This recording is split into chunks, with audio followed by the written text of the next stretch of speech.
Okay, is the microphone working now? Can you hear me? What's good, everyone? Oh, my hair looks crazy. It's whatever.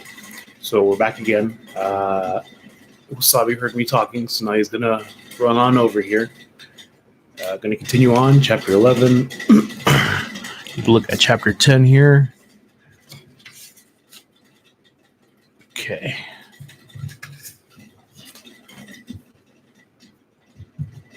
Okay.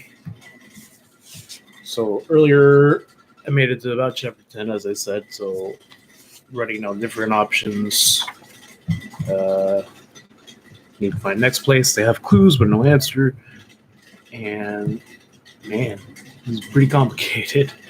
So I'm just gonna leave. Okay. So usually the advice I get and the advice I've given whenever you're stuck in a part of the story, the best thing to do is just to introduce, the element right away. So I think I'm going to go ahead and do that. Okay. But I can't just yet without it feeling unnatural. So, okay.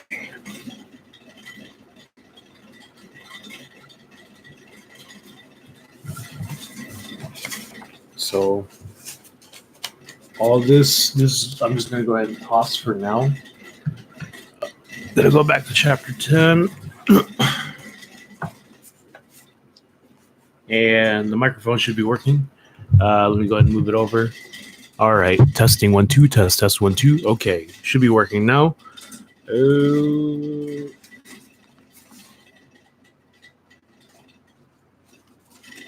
Just redoing what I was doing earlier. We'll start 2. Whew. It's a good thing I have a whole bunch of note cards here. That really helps out a lot. It's one of those things where I have a lot of good options. Problem is I have too many, so I'm just kind of, going about it that way. And let's see, just making sure everything is good. As you know, this is a slow process when it comes to doing anything like this for your book, and I highly recommend that you do, no matter how painful it actually is. So the options here is they stay in Bigsby versus they leave Bigsby. Now, if you remember, Bigsby is this kind of New Orleans inspired city. I have better descriptions in the rough draft, and I'll probably get into that, whenever the time comes. And I'm too distracted by my hair. It is so curly now. It's time for a haircut pretty soon. But that's neither here nor there. So if they stay in Bigsby, they're treated like heroes because they kind of repel the Anubis away. He's going to come back another time, but his weakness is exploited. That he needs to concentrate on targets in order for his abilities to work effectively. He's very powerful, but that's kind of his Achilles heel, if you will. I'm trying to fix my hair on camera, so it's not working. It is what it is. Okay, they're treated like heroes when they stay at the hotel. It's funny that whenever you're writing rough stuff, like the spelling just goes out the door. I spell heroes without an E. And I feel like the camera has me flipped, but it is what it is. I take off my watch because it's getting kind of hot in here.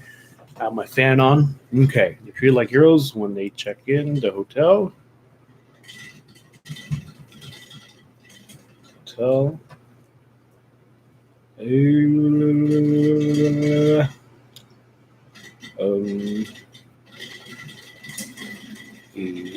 Discuss what's next. So as far as what I was doing earlier, at around 10 o'clock, I took a nap and I didn't wake up until 12. And then after that, I tried to do some Postmates, to drive around and, earn a little bit. But today was a bust. You would think like Saturday afternoon, even the app itself said it was busy, but for whatever reason, it just wasn't. I'm going to put it right here so you can hear me better. But then again, it gets in my working space, so I'll just leave it here. And Wasabi is right here, just being himself, just Pippin will still be there. I don't know if he'll be on camera if he hangs out behind there. Okay, discuss what's next. They discuss what's next. What does that mean? What does that mean?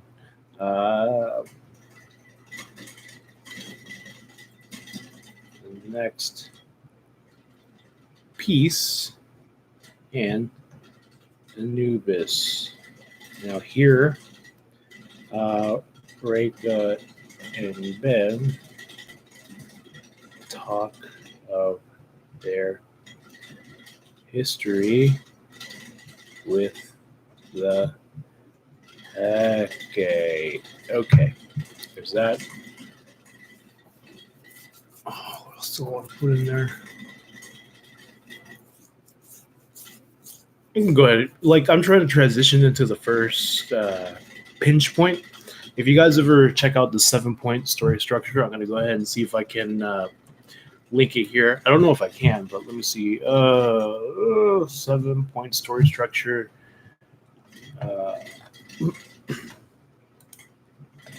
There's a lot of really cool blogs about it. The main one that comes up isn't really that great because it's not ordered very well. I think it's called The Writing Kylie. No offense, but like it's just unorganized. Trying to find the right picture for it so I can link it there. Yeah, this should be it. And hopefully it'll let me put a link there. All right, it worked. Okay, because earlier, I don't know if you were there earlier, but the whole stream just went like tits up. Everything was not working.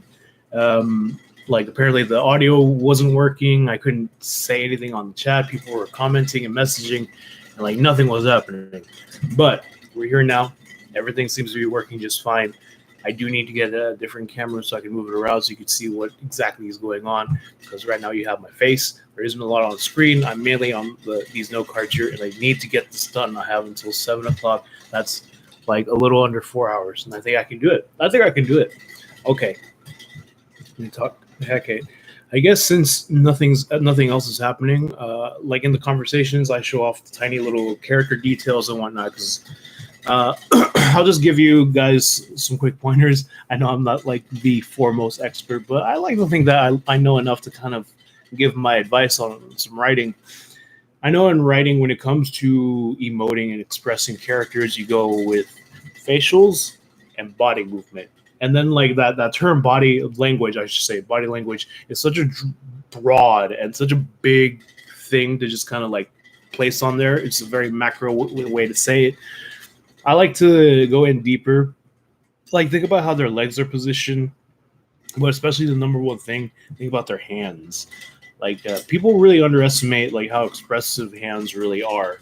Like when I introduced the character Marie, because I know in a lot of fantasy and sci-fi books and stories like that, anytime you introduce one of the lead female characters, the first thing that every writer goes to, male or woman, for some reason they talk about how hot she is. And for me, I kind of avoided that. Even for the guy characters, I don't talk about how handsome they are or anything like that. I leave it up to you to form what they look like in your head. And yeah, for Marie, who is technically my leading lady, I did not talk about her looks. I just talked about the color of her hair and what her hands were doing. Now, like I feel like a hand say a lot about the personality. In the time of crisis in which she's not relaxed, there's stuff happening in the story.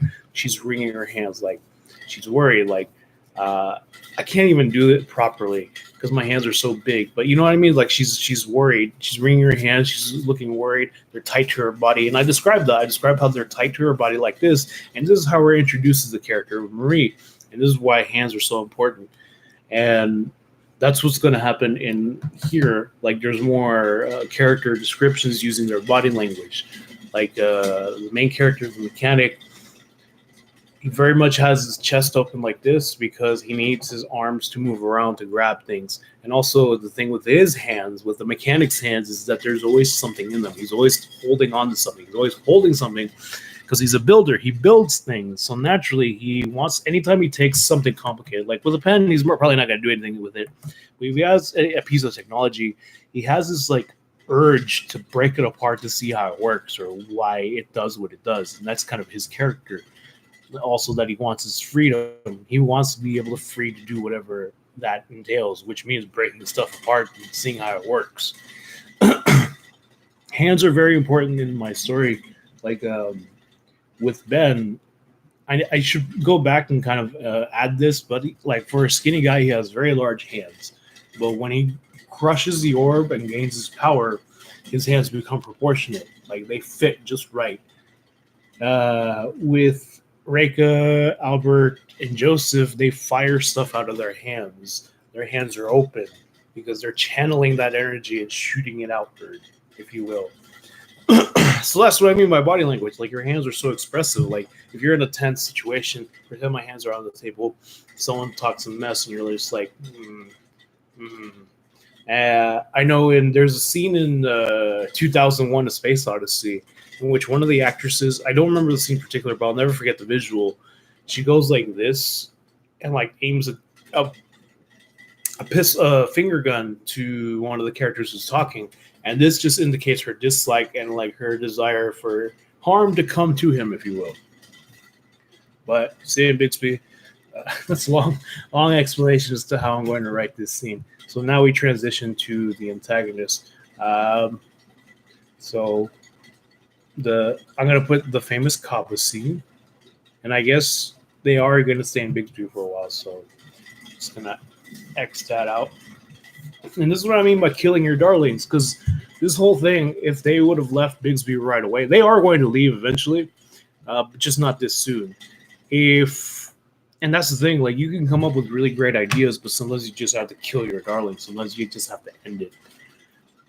And I could have come up with some really cool stuff, could have shown off some cool stuff, but it's time to keep moving on. I want to finish this and, explore the characters, and there'll be plenty of opportunities for me to explore the world. So let's just toss that. Okay, Sam Bixby, famous Kava scene.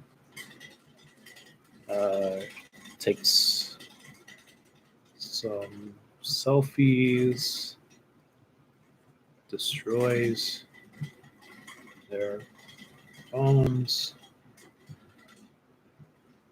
imprisons them, meaning the followers, because she has a very large following count. And you would think like, well, if she has such a large following count, why would she risk it by kidnapping them? Because there's no central government in the continent of Talavera, and every town is different.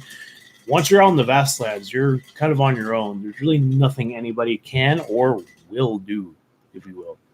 So imprisons them.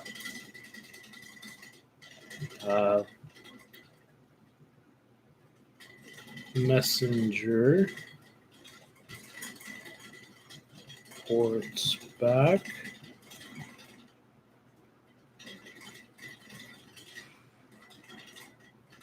My communication with Anubis.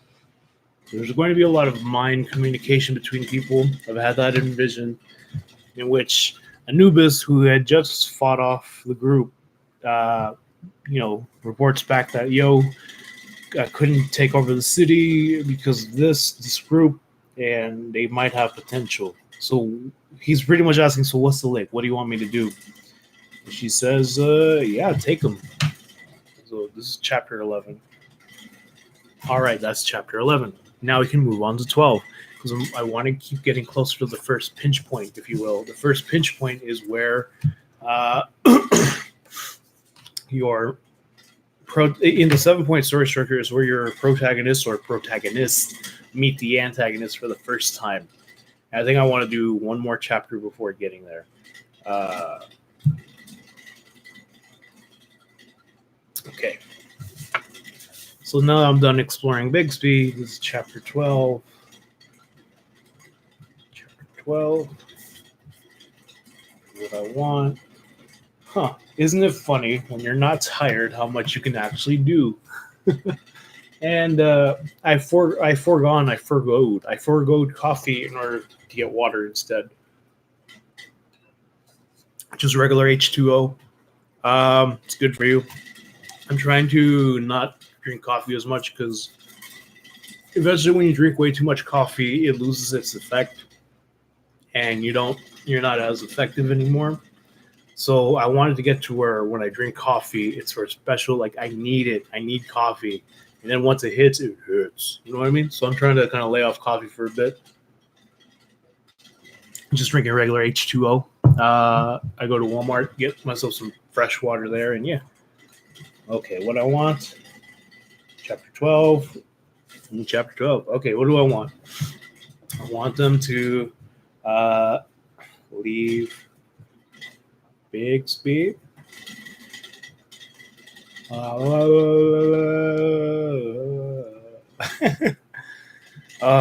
You ever look at yourself? I'm looking at myself right now. I'm like, God damn, I'm a handsome devil. Oh, I already know eyes are gonna roll at that. Let's see. Okay, I was just looking at stuff I shouldn't be looking at. Well, I'm gonna leave Bixby. No, excuse me. Um, Search. See, I just spelled search as Serch. See, like when it comes to outlining and just rough stuff like that, it's okay to misspell. It's whatever, as long as it doesn't slow you down. Like I'm looking at myself right now on camera. It's like I have the sleepy eyes where you look high all the time. That's just my eyes. Okay, back to work. Sorry, got distracted. Okay, search for peace. Due to the vagueness of finding the pieces, they have to search around. So naturally, they're going to stop at just about every place they can. Search for the piece. Uh, their bellies should be full. They should have some supplies to keep going. Have to think about the superhighway. So, in chapter 10. Okay, I need to write. I need to note that down. There's my pen. And Wasabi's lying on my outline. That's fine.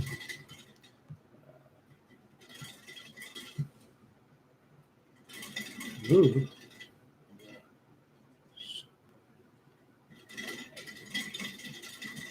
Is one person watching me? Am I the only one watching myself? That's fine. It's never about that. Think of the superhighway. Okay. And that's just part of the world. Also, okay. Oh, I need to write the most important thing. Dark world. Sun. This is ominous. This is all hell, right? Like it's a dark world, no sun, and like that's in reference to the book, not to my life. It's always a sunny day when you're above 6 feet. You know what I mean? So put a little note there. There we go. This is for me because I know I'm going to get really crazy with the descriptions of the places, and it's just going to be like, yo, but where's the light though? It's a very electric world. But where is the light though? Okay. Oh, okay. There we go. Peace.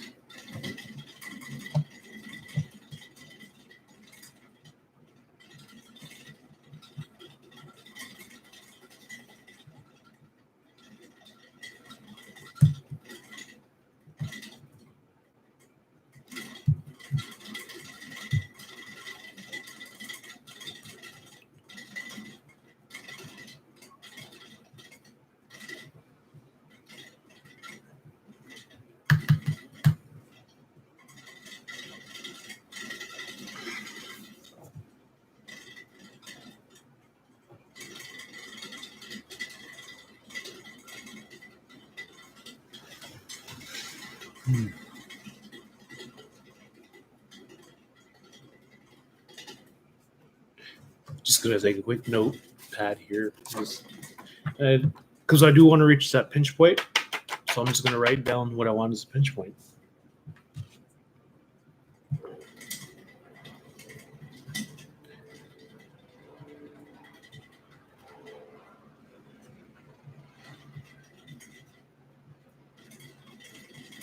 After remember, a lot of the story can come from the wants of the characters. So right now, this is just plotting, which is why I don't have a lot because it's a simple plot.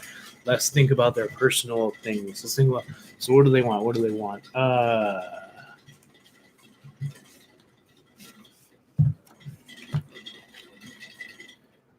The mechanic wants freedom. Joseph wants save people.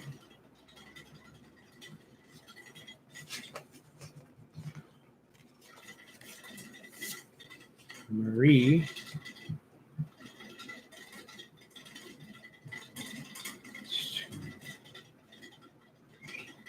stand her abilities.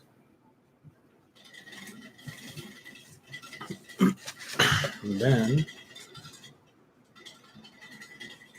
wants to re-enter the higher realm. Reka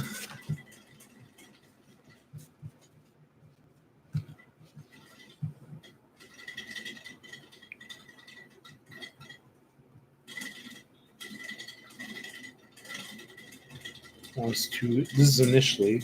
Her thing changes. Hurry. And pass on knowledge. Albert. What does Albert want?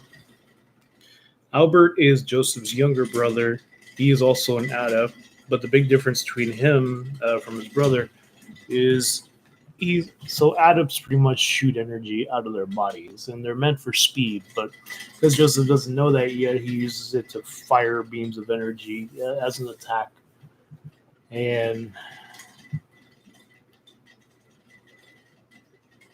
Albert, on the other hand, his ability is heal. He has a healing factor to him. So it's a very kind and kind of sympathetic ability that Albert has. So what does he want? Naturally, he doesn't want people to be hurt. That's the sole purpose, though. Like, he wants to end his purpose. Because, he wants other things in life. He doesn't just want to be the healing guy. I'm trying to think. What does Albert want? Albert, just, like, top of my head, just the very top of my head, Albert just wants a quiet life. Nothing more, nothing less. He just wants things to be simple, nothing crazy. I really, like, does he really need anything else? Right? Like, just a quiet life should be good.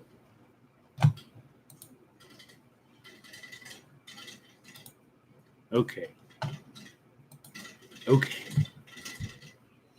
He just wants. But what does that mean, a quiet life? He wants to return to the quiet life he had.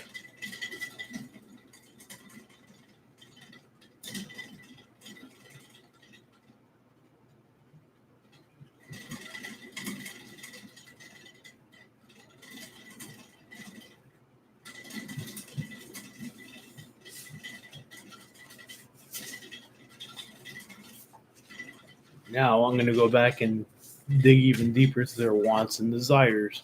Some mechanic, he wants freedom. And that means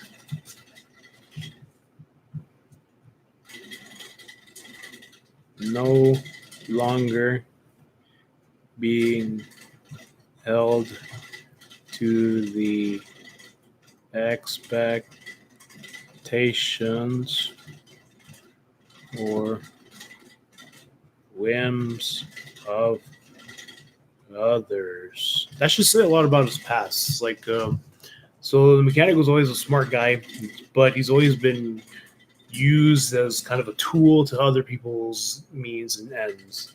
And pretty much like his attempt at the bank robbery, the reason why maybe there's like a secret like desire in him in the bank robbery to be caught, which is why he went so aggressively. And he'll try to justify that he just wanted to get out quick, but maybe he deeply wanted to be caught in order to be institutionalized. That way he isn't, out there using his talents to hurt people or to help people gain more, because there's nothing much you can do in jail, in prison. And yeah, he'll be subjugated, but at least he'll be his own person in a way, and just like being in prison. I don't know. Joseph wants to save people. That means, to me,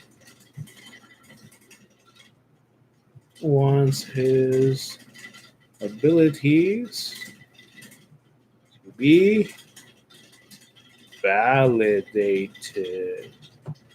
So the thing about Joseph, the possibility that maybe early on in his life he, showed off his abilities and it just hurt someone on accident or hurt someone.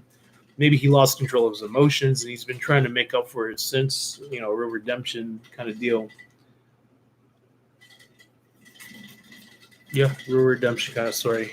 I'm just thinking because I wanted the mechanic to have the redemption story. But so far he hasn't really done anything too evil other than rob a bank, So he needs to commit a sin, a major sin, in order to be redeemed. And I think I'll have him do that later on down the line. And it's been foreshadowed, like he's not about like this team effort thing that everyone's all about, because he knows people. He's been around people, but he's been around riffraff. He's never been around people who want to save and save people. Marie wants to understand her abilities. She doesn't want to stagnate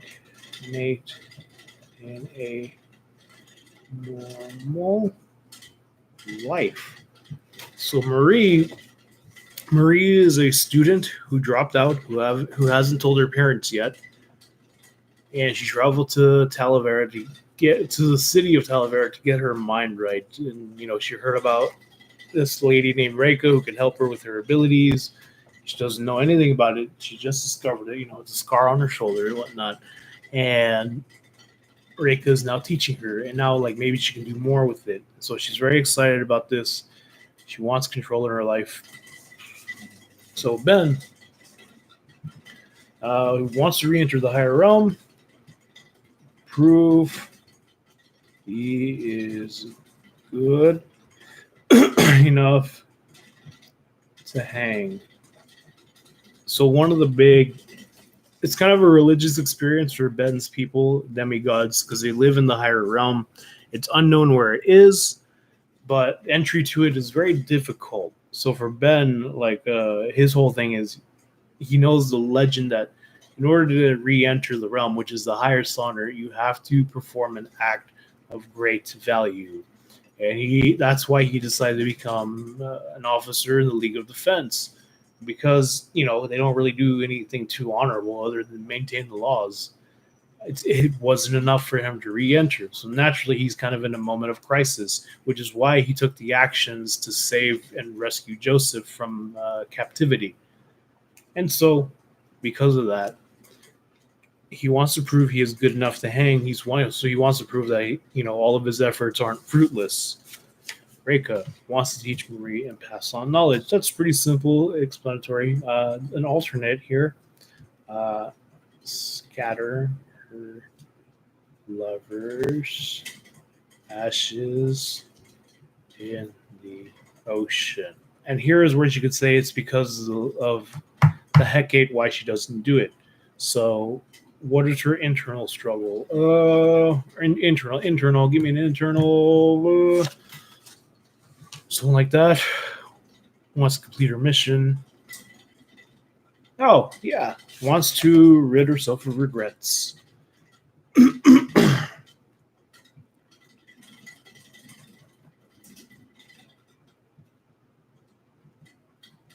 Okay.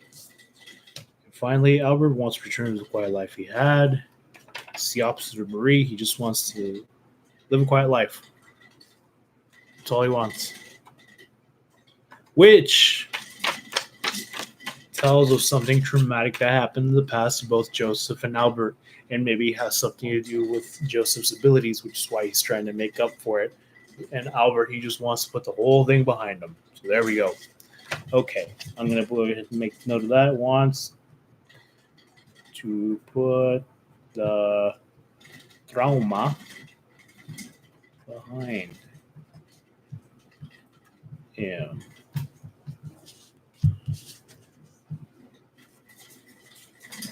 Okay.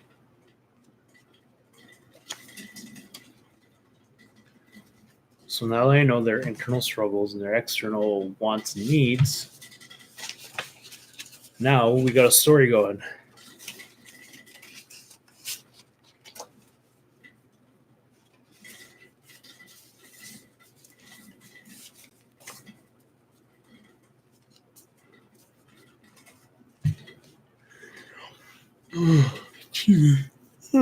What's the final thing I want to happen?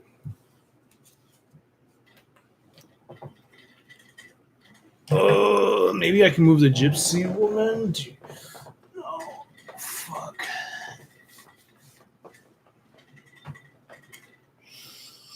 Oh, you can see my teeth when I do that. That's weird. Oh man.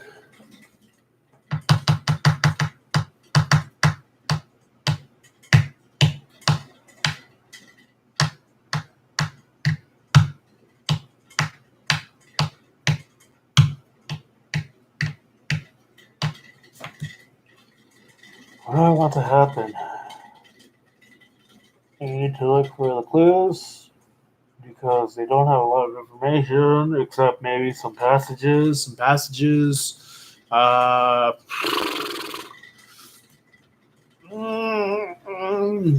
This is gonna show you what's going on. Yeah. Try not to close my laptop all the way. You know what I mean? Really should have something in the background though, so it's not just my face. Oh, my hair. Okay. What do I want? What do I want?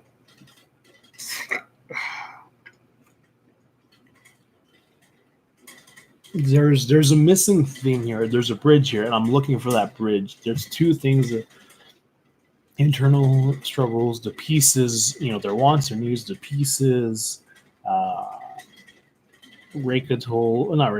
Kaba told Anubis to hunt them down and bring them to me. And all these pieces.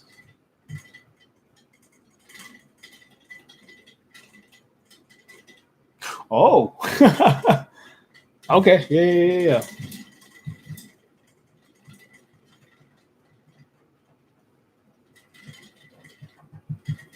So in earlier chapters, lightning bolt, which pretty much started everything, lightning bolt hit the city, and these creatures made of crystal came out, started destroying everything.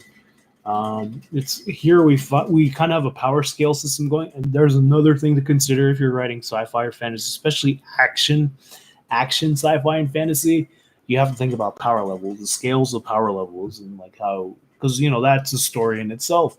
Right now, well, Joseph's beams aren't enough to destroy it, and they are enough to stagger it. And I remember I wrote somewhere, I don't remember where I wrote it, but I wrote like maybe a huge plot point could be them learning to work together, to give the giant L to the monsters. The monsters, give the monsters a giant L by working together. So you like that? So monster, it's a big hulking thing that stands on its own. Give it the L, the losing. Then you have to come together to turn your losses into a win. I don't know, but that was a big plot kind of element thing. I think I might explore that a little bit. Monster fight. Maybe they're driving and like this one that's covered in sand comes out and like just crashes at them like, holy smokes, what are we going to do? But if I do that, they can't necessarily destroy it. They can push it back, but at this point they have to rack up some wins. They have to rack up some W's. Otherwise, they can't look weak. And this is professional wrestling talk, actually. Like thinking about wins and losses and building up your character. Look how dirty my glasses are. Holy smokes! It's a lot to think about. Still got 15 minutes left, and I bet I can still do this. I can do this. I can do this. So I want a monster fight in there.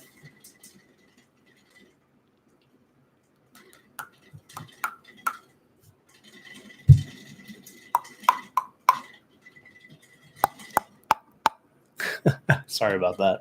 If you guys don't like teeth chattering, I apologize. I just want to see what my microphone would do. I'm sorry.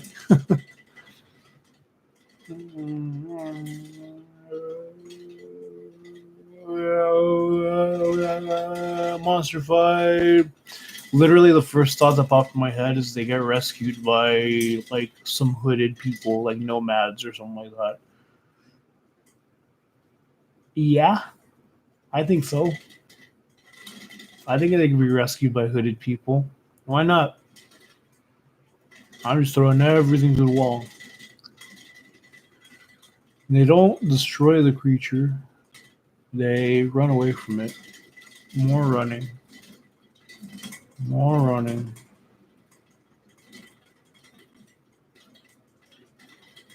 More running. You know what I also want to put in the story?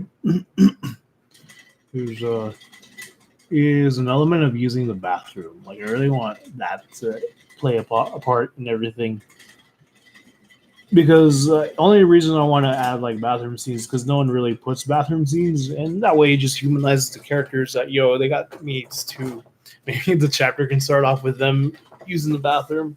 One of them just like dropping a load.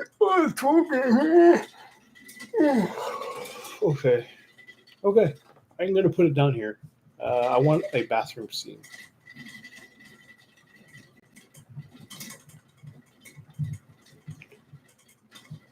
Yeah, bathroom scene.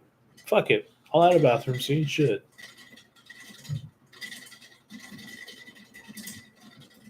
I'm just filling up time before they meet. But like, it's way too. I feel like it's way too early for them to meet Kaba. But she needs to be a constant reminder to them. So maybe in 11. This is what I'll do. I have this now. Sticky notes for anything I want to add. I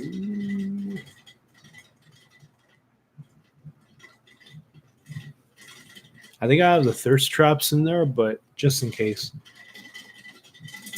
Just in case. Thirst trap.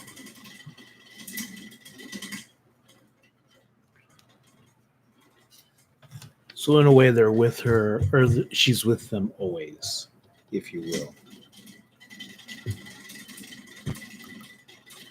It kind of deletes the need for a map, which is fine because I remember that was a plot point that didn't really go anywhere back because they have their phones and technologies and cell phone towers. Just all the cities are separated, no central government. I know, like, what about the FCC? Like, there is no FCC. Everybody can talk reckless all they want, which is why a lot of bands of raiders are out there plotting terrible things.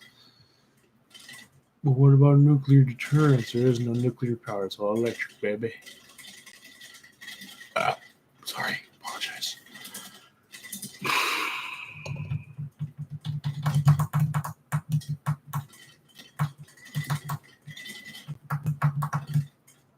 I'm distracted by my own face. I'm just going to go ahead and minimize this real quick. I'm going to look at my desktop. Oh no, I need to move this. Right. Yeah.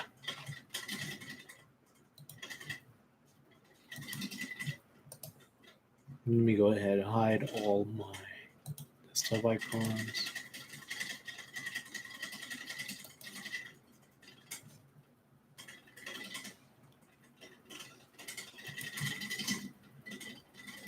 It's good. It's a good site. I like it. I dig it. All right.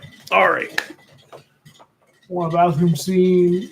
They go to a settlement. They fight off a gang. There's a monster fight. There's a lot of action. Not a lot of character stuff. Oh, look out. My light looks crooked. I'll fix that a bit. I'll fix it right now, actually.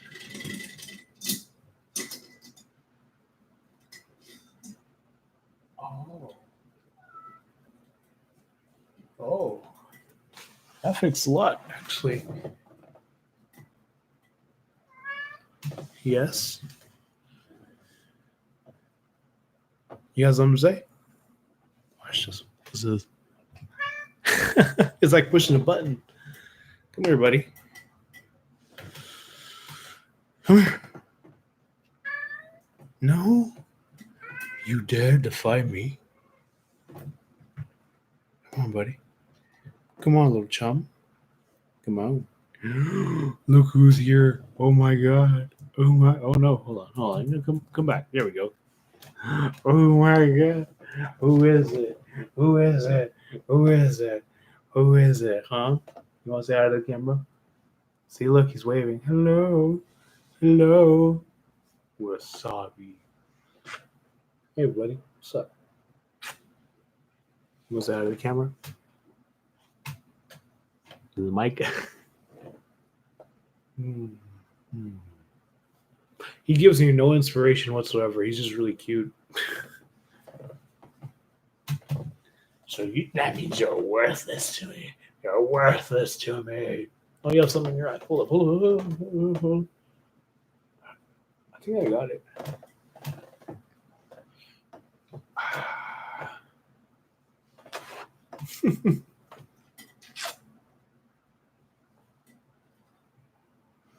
Trying to think.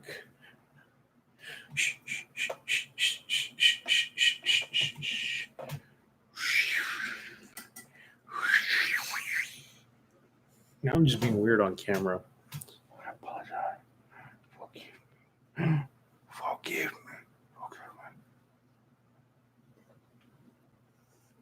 Forgive me.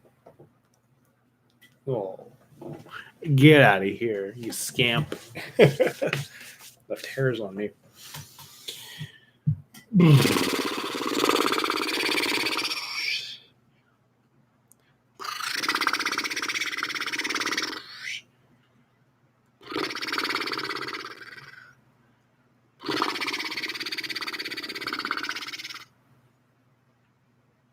I honestly don't know what to do. I don't know what to do. I do not know. I do not know.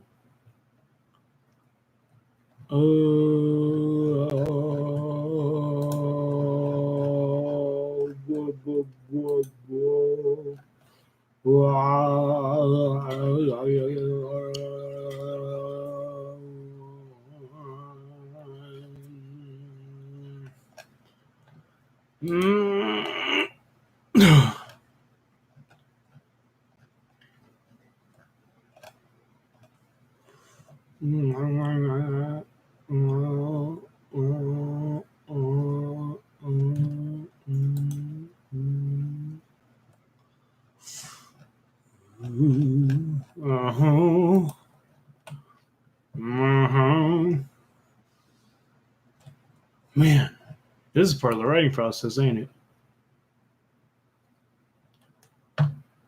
This is all part of the writing process. Okay.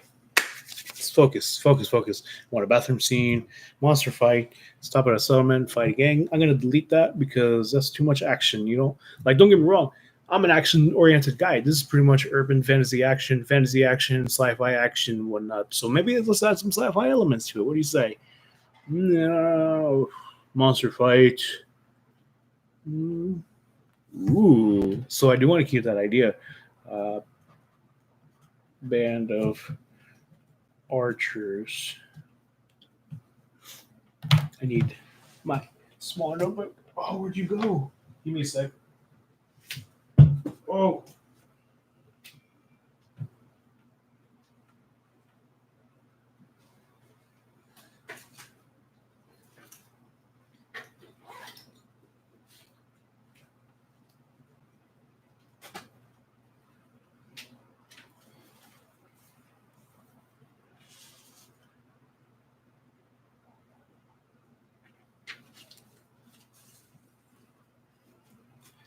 Golly. Okay.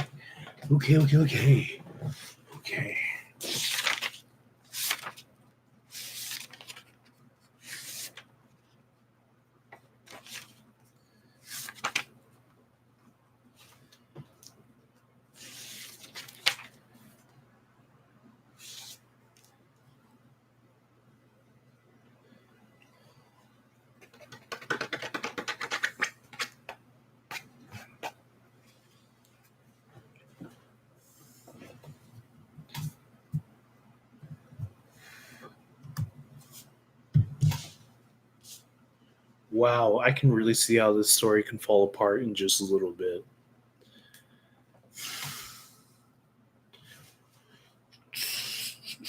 I think I'm gonna go ahead and bow out a little early. Not of this whole stream, just this block right now. I was gonna do some stretching, but I might take a quick walk for about 10 minutes if you can allow me that. Okay, I'll see you guys in a bit. Stick around. Oh.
Sorry about that.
Oh my god.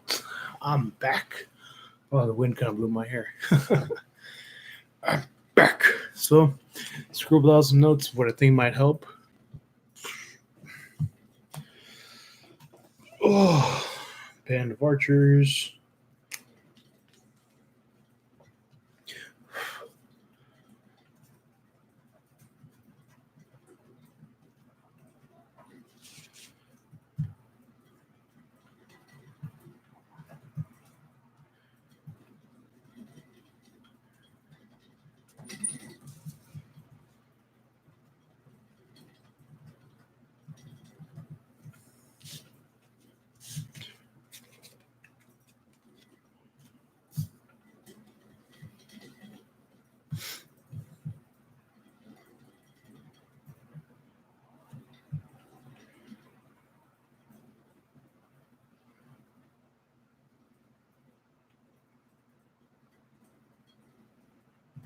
Ooh. New twist, new twist, new twist. Because one of the underlying themes I have in the story, which is kind of heartbreaking for Joseph's story arc, because he wants to help people. He sees the best in humanity and whatnot. Problem is, not everyone is so very moral or humanitarian. So, what's going to happen is they are rescued. I'm sorry. Well, geez. Okay.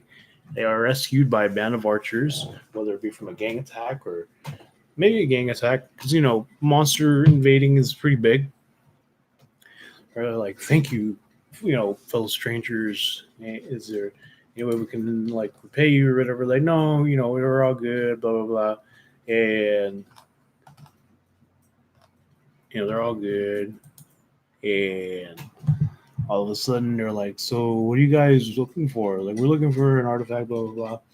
Where you can lead us there? And like, yeah, we know where it is actually. So what? Are you serious? You know where it is? Yeah, totally know. We see it all the time. And then it's trapped. Okay.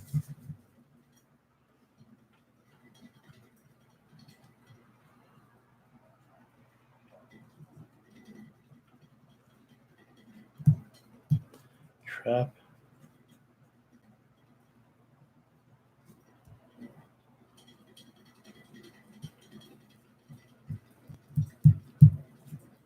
Okay.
All right. Chapter 12. Done. That way, we have to see, well, not have to, like I'm forcing you. That way, we get more of their character and whatnot. Oh boy, it might change. I don't know. I kind of hate it. So, is it normal to kind of hate your novel? Just what am I not getting right? I think it's good that they.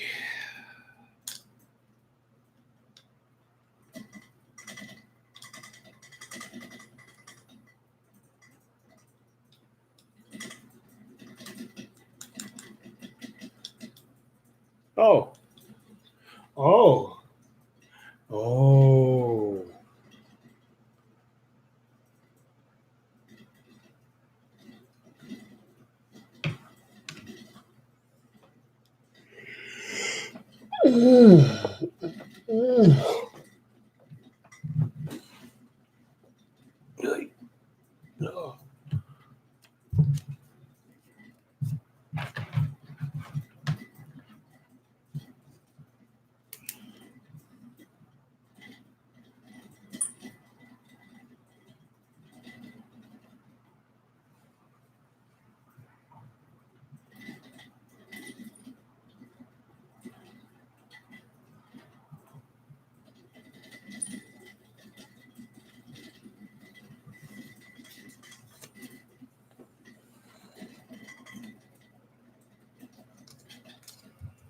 Okay.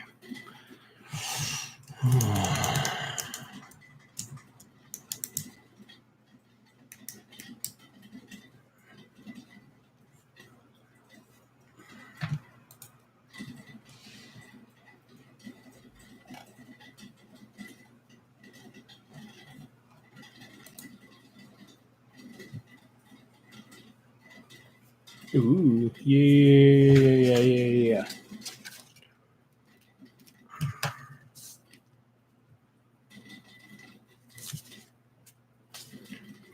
Chapter 13.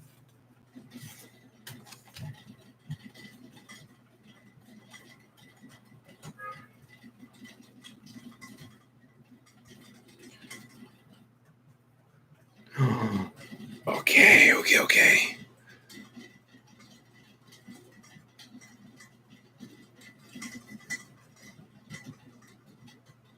Because you're like, how can a group of regular ass people punk out like these superpowered beings? Well, the revelation is they also have abilities. You're like, oh my god. Because that leads into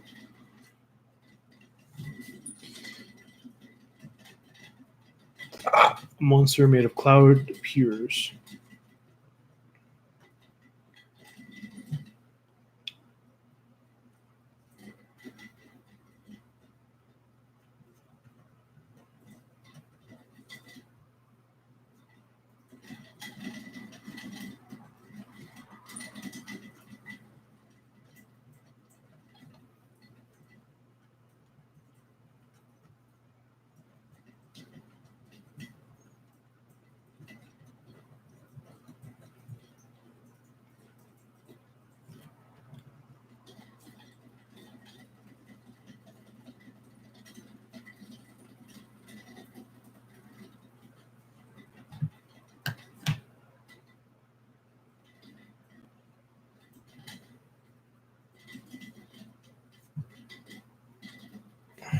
I need to look at that guide again. Hold on.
episode of Writing Excuses has been brought to you by our listeners, patrons, and friends. If you would like to learn how to support this podcast, visit www.patreon.com/writingexcuses. Season 14, Episode 37. This is Writing Excuses, Outlandish Impossibilities. 15 minutes long. Because you're in a hurry. We're not that smart. I'm Brandon. I'm Mary Robinette. And I'm Howard. Hello. Hello. Science fiction books have very outlandish premises. I'm not just talking about magic, right? That you have to accept magic. Dan and I were talking about these ahead of before the podcast, and he started groaning immediately when I brought up some dystopian stories, for instance, ask you to swallow a really, really hard to swallow premise. Yeah, so like Divergent, as much as I enjoy it as a book, the premise is a future that there is no conceivable way human civilization will ever arrive there. It is an absolute impossibility. But the story it tells is cool and worth telling. So, Yeah, I remember when my wife was reading the book Unwind, and she came in and I said, well, what's the premise? She's like, people argue over abortions so much that they decide that abortions are illegal, but when a kid turns 16, you can turn them into the state to have them harvested for organs to give to other people as a compromise on the abortion debate. And I said, what? okay. As the father of two teenagers, I'm okay with this plan. And my reaction after was like, I bet every teenager thinks that their parents would do that. It's obviously just Well now. ridiculous, right? But some of the best stories come from a place of a ridiculous premise. This is what science fiction fantasy is about, right? It's not just science fiction and fantasy. This is where I live. Mm. I am writing social satire. You are writing science fiction. Yeah, well, no, but I'm writing humor. I'm writing social satire. It is my job to extrapolate something beyond the point which is reasonable in order to make us laugh and make us think. And that is, in many of these cases, especially the YA dystopias that we talk about, in many of these cases, what we're trying to do is explore an issue that is not even tangential to the world building. The world building is just there so that we can have a conversation about what do you do if you are friends with a group of people and only one of them is going to live. Mm-hmm. And you want to be that one. What is, well, okay, we have to set this up in some way and we don't care how, because the story is about this situation. And so for story purposes, outlandish impossibilities are there not because, at least to me, not because they are the story, but because I want to have a discussion about a thing, and that's the fastest way I get to have that discussion. Absolutely. A lot of original Star Trek episodes were like that. Where they're like, what happens to a culture where they are stranded on a planet for so long that the story of Chicago mobsters becomes their Bible. How does that change their society? That's ridiculous, but it's interesting to talk about, and that's the fastest way to have that conversation.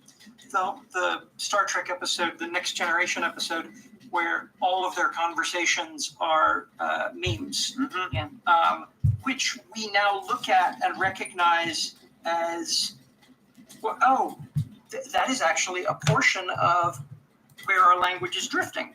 We recognize that we can't drift completely there because, I mean, we had already drifted there. Like, Mhm. that's why Shakespeare is written in nothing but cliches. He really should have been I know. better than that. Yes. So let's say you want to write a story like this. Is there any special setup that you would use to clue the audience in to make them swallow this really, really difficult to swallow pill? So there's I think Margaret was the one who talked about it, about the buy-in, that you get one buy-in. And the for me, what I try to do is telegraph that kind of up front. It's like, this is the world that we're going to be inhabiting. A really simple thing is Little Mermaid, Under the Sea. The buy-in is, there are mermaids there are mermaids. That's Yeah, you know, it's yeah. like after that, Yeah. you roll forward from there. But you demonstrate to it. The other thing that's happening in Little Mermaid though is this is a musical at a time when people had stopped doing musicals. And so that entire opening number is getting people used to the idea of mermaids and undersea culture and musical with only very, very tiny plot progression. Like there's really not much is going on there besides this is the culture. This is what the buy-in we're asking you to do. You know, this is a really excellent example because as I was thinking about this topic, there are some times where for learning curve purposes, you play a little coy with some of your world building elements. In some of my books, I wait to introduce the magic till later in the story because I know people are picking up a fantasy book and I'm going to step them through characters and things first. But in a lot of other stories, you need to hit people right up front. Little Mermaid's the example. Harry Potter. Oftentimes the prologue is there to say, I am hitting you up front with the premise you're going to need to accept. There are wizards in this world, and there's a dark wizard who almost took over the fantasy world.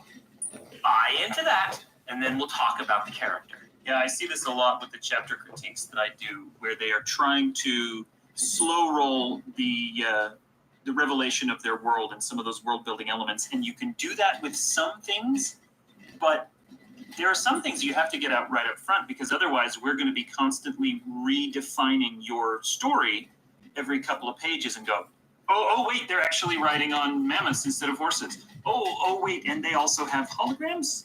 Like some of that That stuff. sounds like it is a specific Holographic mammoth mount.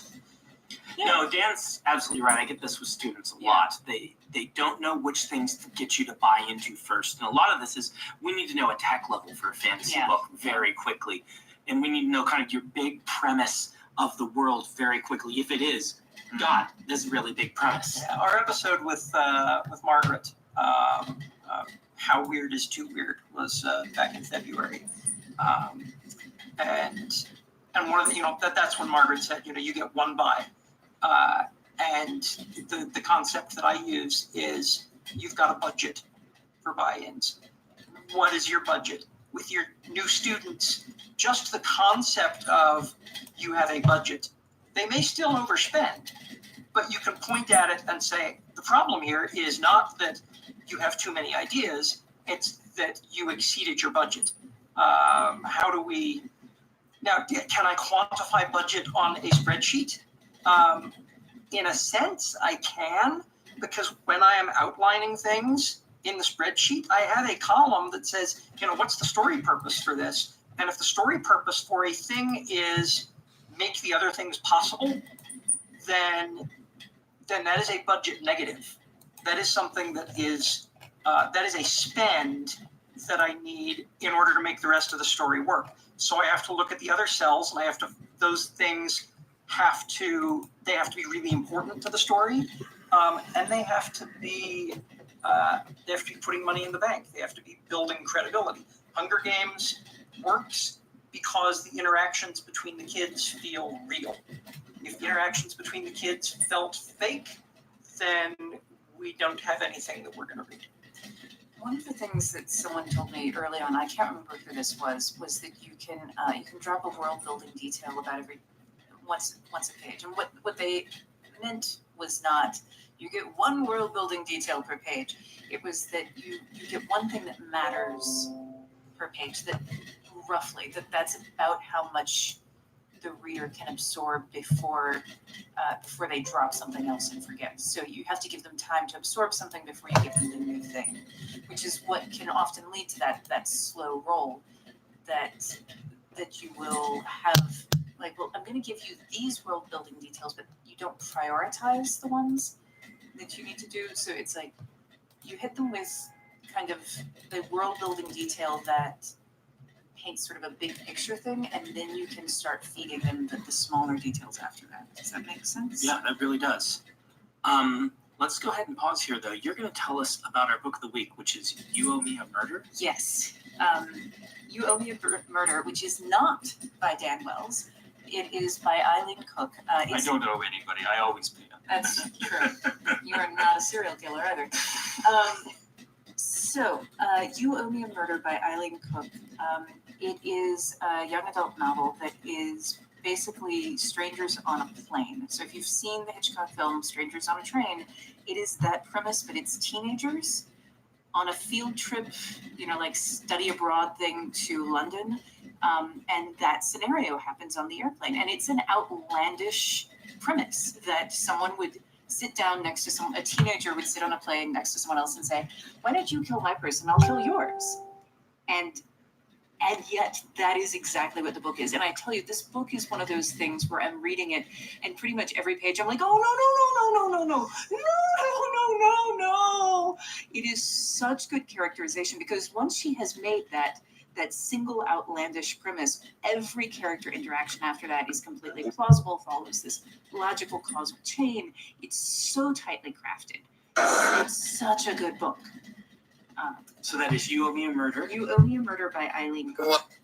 So kind of along that topic, how do we write characters that take something very strange as normal, and how do you not alienate the reader from that character, but instead pull them in to that character's way of thinking? I'm thinking of a lot of these, fantasy and science fiction books where you'll dystopian, but also just epic fantasy where people just take it for granted that X, Y, or Z. In the Wheel of Time, we take it for granted that there are dark friends who live among us who, could be any of our friends who might just murder us in the middle of the night. And they just accept that. That's part of their world. It's easy because it's true. How do you write characters that take something really outlandish and that's part of their life and integrate it into them and not make them alien? If I have, as a reader, if I have a question, if I think something's outlandish, and a character beats me to the punch by asking the question and shrugging and moving on because there's no way for them to find an answer, I will shrug and move on, especially if that character is already sympathetic, because the author has acknowledged that, hey, some of this, maybe it's a question that I'm going to get an answer to later. Right. And that is, they've bought another 20 pages from me because they promised me I'm going to get an answer. And they can break that promise and give me something that I like more. They just have to have that character in that moment ask the question that I'm going to ask. So this is one classic method, which is the hang a lantern on it. When the character asks the question, it allows us to say, oh, the author's thinking about this. I'll get an answer eventually. But what about these worlds like, say, the Golden Compass, where everyone's soul manifests or a chunk of it as an animal that skitters around the world and interacts with them, and no one questions it because the whole world has it? How do you make that work? Well, one of the ways to do that is, first of all, to just let the characters take that very seriously, to take it in stride. And the way that works is by giving them something bigger to worry about. When someone from our world reads the Golden Compass, and that's the first thing that stands out, is like, wait, what's a demon? Why is there this cat following her around? Like, we have those questions. She doesn't, because she's very concerned about whatever other thing it was, and it's been years. She's traveling around inside a university or something. She has her own wants, she has her own desires, she has her own goals, and that is what is important to her. And so we get caught up in that story. Is she going to be able to find her friend? Is she going to be able to get that thing she wants? And then a chapter later, we realize that we've just kind of taken the rest of it in stride the way the characters have. So this is kind of the opposite to hang a lantern on it, Exactly. is to downplay it so much and make other things important that we just start accepting it. It's lantern versus lampshade for me. Lantern is when you're calling attention to it by asking a question. Lampshade is when you're turning it into furniture. And so I feel like it's less about downplaying it and more about assigning it a place on an emotional scale. Yeah. And that for me is that if you have a thing that is outlandish, it occupies an emotional reality for the character. Carol Burnett talked about this when she was doing comedy. Specifically, she was talking about for those of you who do not know Carol Burnett, You're wrong and terrible people. It's okay. It's okay. I just turned 50. That's why I watched her when I was a small child. But just do yourself a favor and pull up YouTube. We'll put this actually in the liner notes. The Carol Burnett scene where it's a Gone with the Wind takeoff. There's this wonderful thing in Gone with the Wind where the original where Scarlet doesn't have anything to wear, and so she takes down the curtains and makes a gown out of that.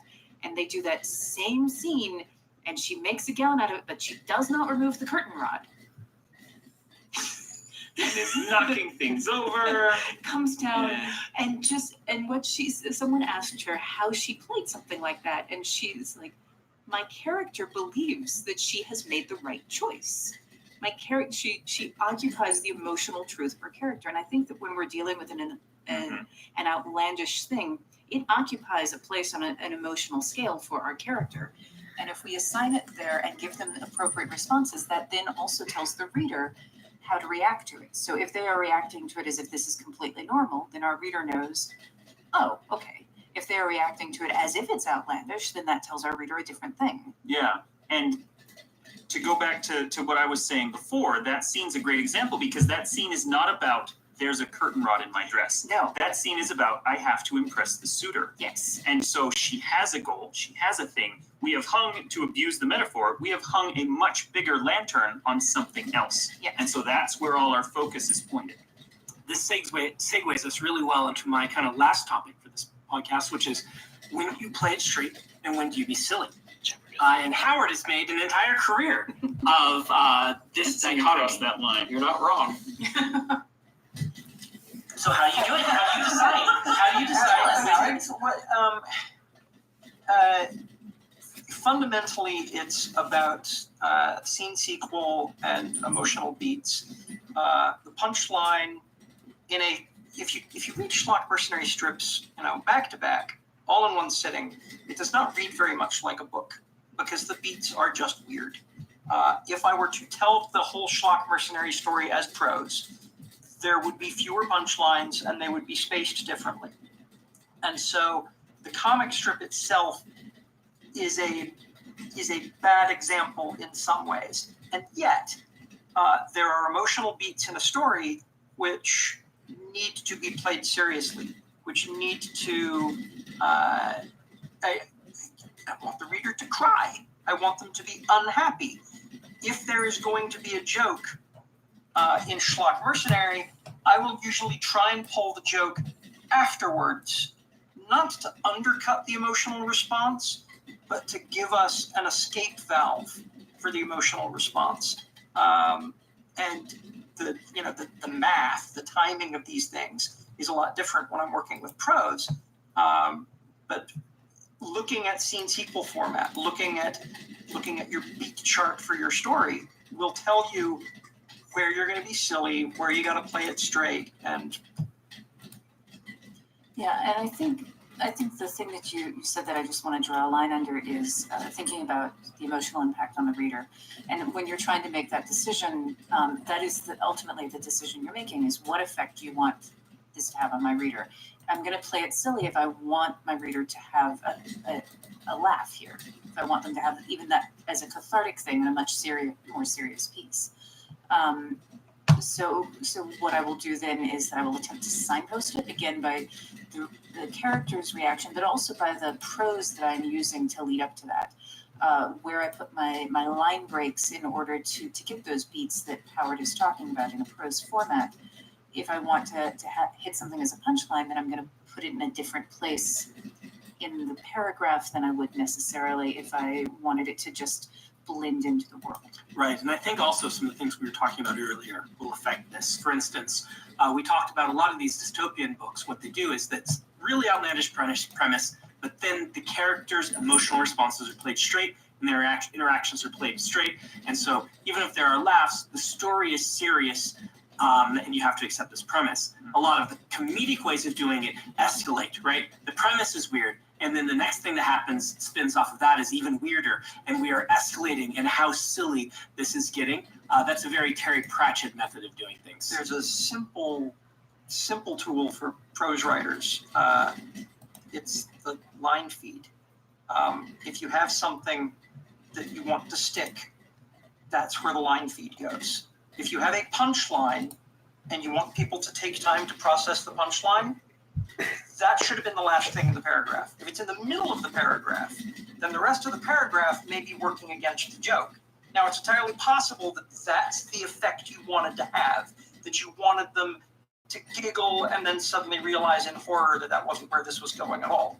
But I use white space a lot because for writing humor, the wall of text doesn't tell people.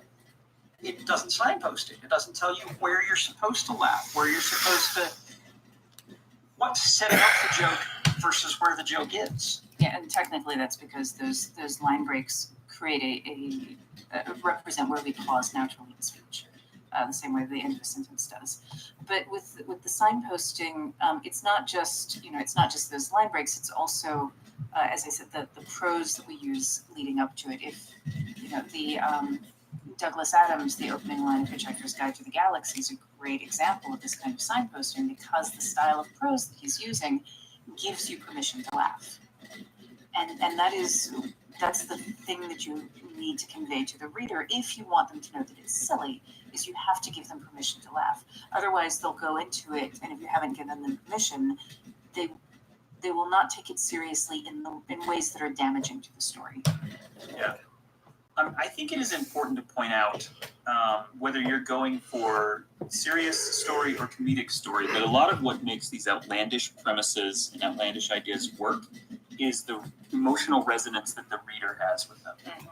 Divergent, like I said, is not a world that could exist, but Veronica Roth wrote that when she was a college freshman, when she was in a period of her life where she did feel like, I am being locked into one path and the society is trying to choose who I'm going to be for the rest of my life. People in high school and early college feel like that. That's a very familiar emotion. So for the audience she was writing for, it wasn't a real life detail, but it felt very familiar. We have that resonance with it. We're out of time. Dan, you actually have my favorite homework that we've come up with this year. Give us this homework. Okay, we want you to write an outlandish impossibility, and the best way that I know of for you to do that is find a 3-year-old and ask them to tell you a story, and then take that story seriously and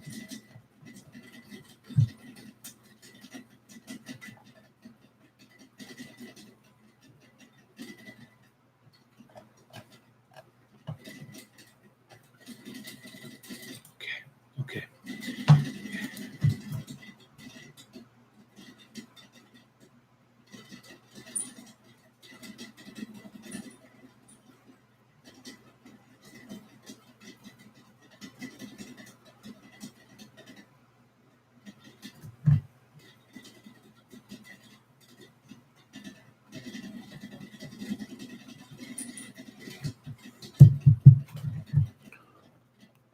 Oh my god. Oh my god.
5 minutes.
Oh, so a little break. Another one of these.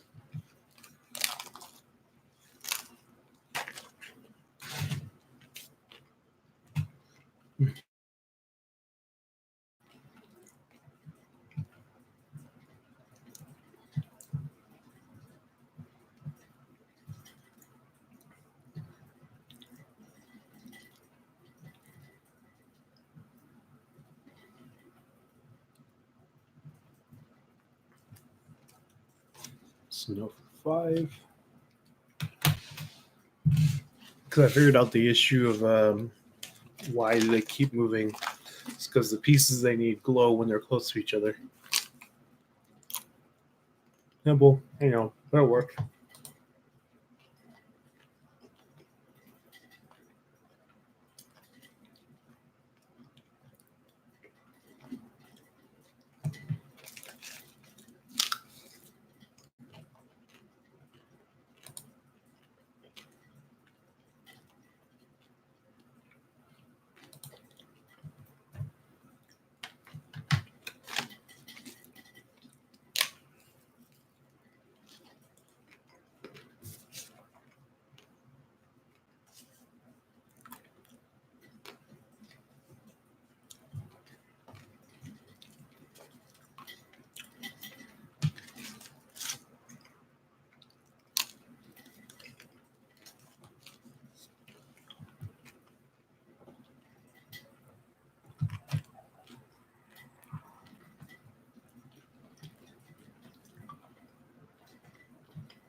Just grab my water there.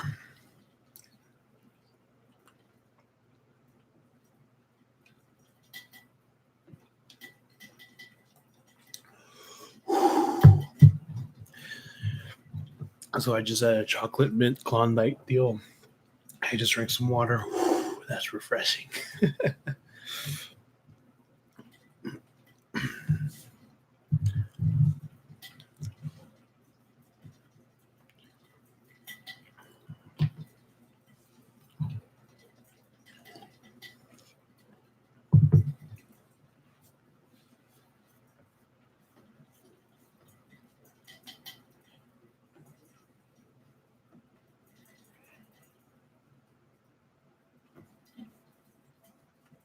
Ugh.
Okay.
Ooh, man. Okay, so this is good.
Oh man, I actually can't wait to go over this with you guys. So, chapter 14, outline.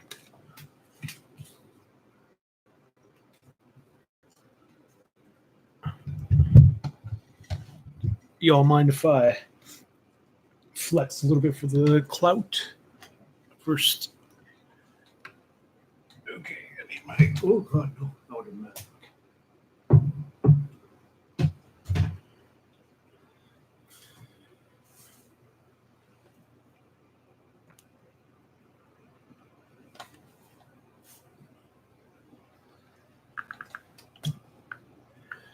Don't want to know that right now.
Oh my god.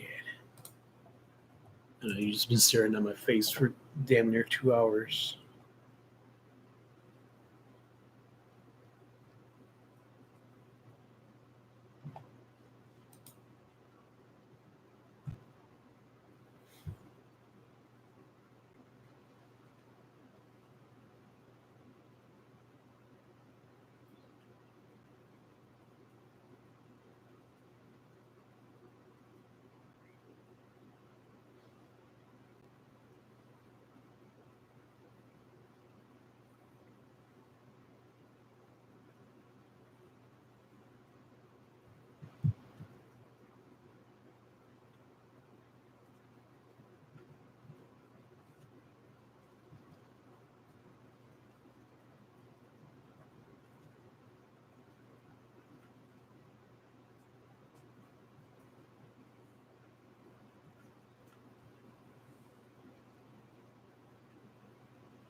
All right. I'm distracting myself. I need to focus.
Hopefully the audio doesn't cut out like it did last time.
Chapter 15, baby.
If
you'd like to make a call, please hang up and try again.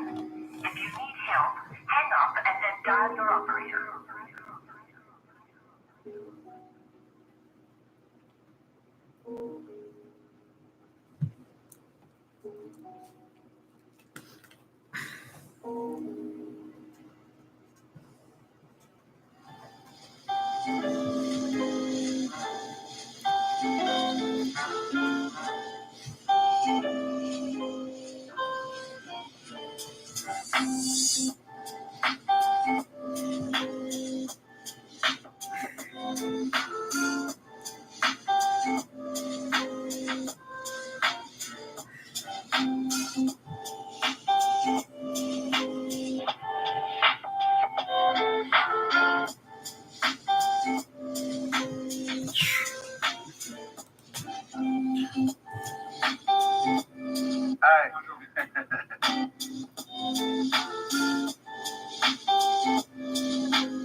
Wireless for $15 a month. That's not right.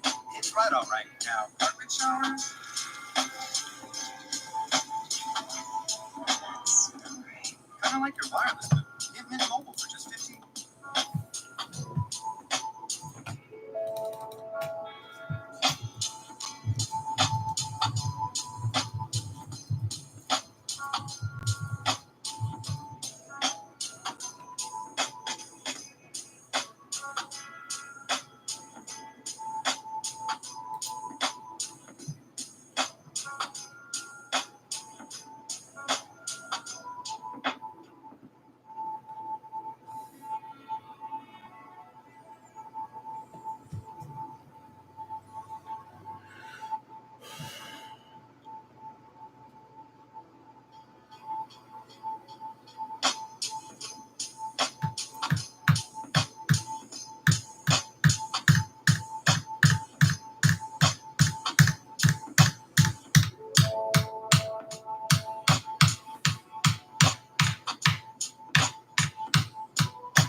Maybe if I read what I got so far, maybe that'll help.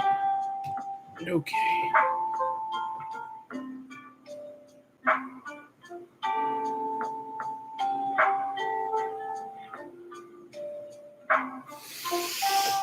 Oh my god.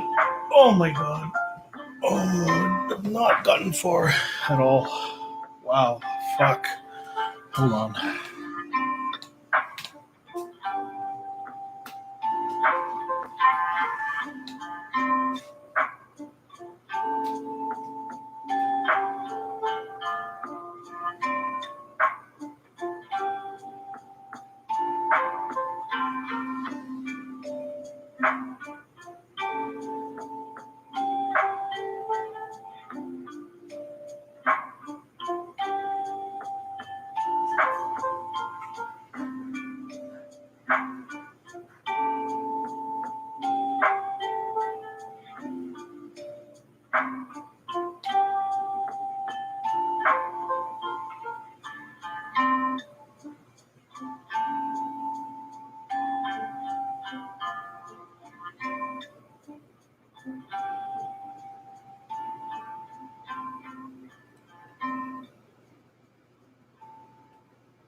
You know, love is an incredible thing, and we don't know love like we should.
That's love.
Okay. All right.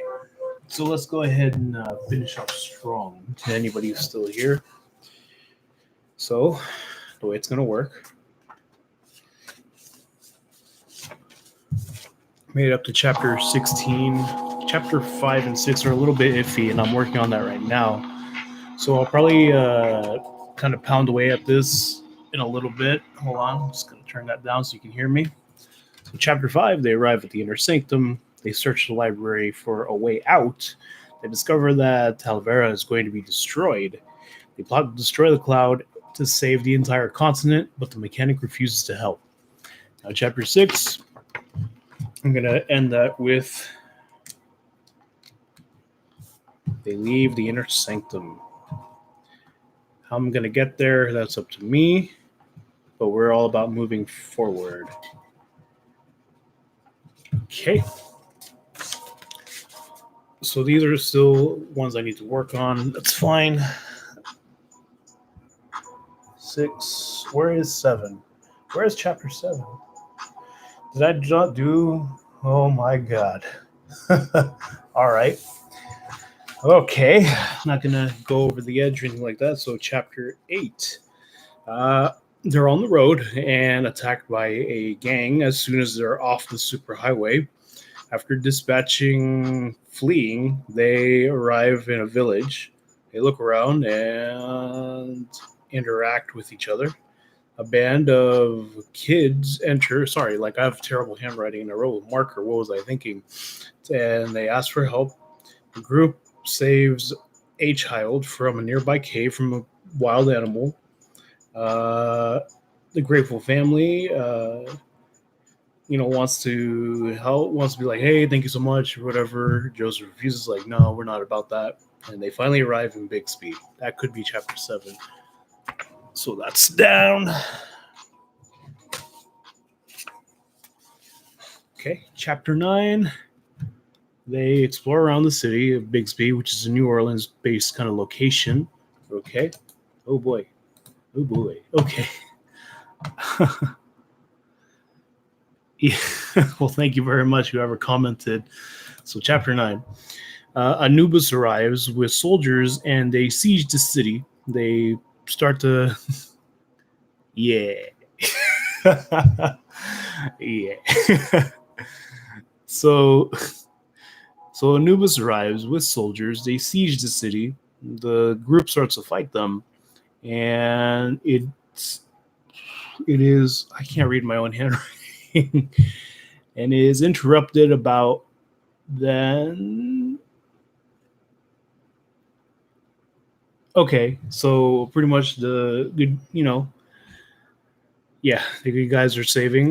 They save a family when the voodoo thing. So I had this idea for a voodoo aesthetic. It was a mix of like voodoo stuff with the god of death and all that aesthetic, and he's too much for them, so they have to flee, and they flee. They flee deeper into the city itself, so we get to explore around some more with the location. Chapter 10, I wrote a sticky note here. This one was particularly long, and I think this is what kind of started the trend. So think of the superhighway because it's going to be clogged, and this is opening with this chapter 10, like, well, that's happening over there in Bixby, far away from the area. Our main antagonist, Kaba, helps a little girl. She reveals her leadership as they leave, and so I had this whole scene, this really cool scene of revealing the antagonist as the antagonist when a little girl goes up to her for help. That's revealed. And 2 followers stand agape. Now, followers, I introduced social media into my novel. It's this whole illusion of, she's an excellent person.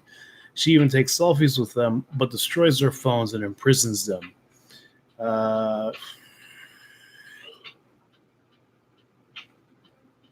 Okay. Oh, Anubis stalks around and looks for the group. Should have wrote this in pen. I might do that. The group debates on running or fighting. The mechanic is convinced to help. Anubis attacks a home and they...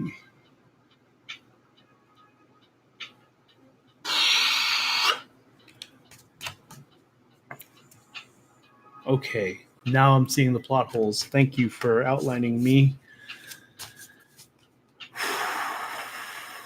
So I'm like half tempted to just throw all of these cards in the air and it's like, F it, why am I even writing this stupid book? I hate it. But this is why we need the painful process. Oh boy. I need to breathe.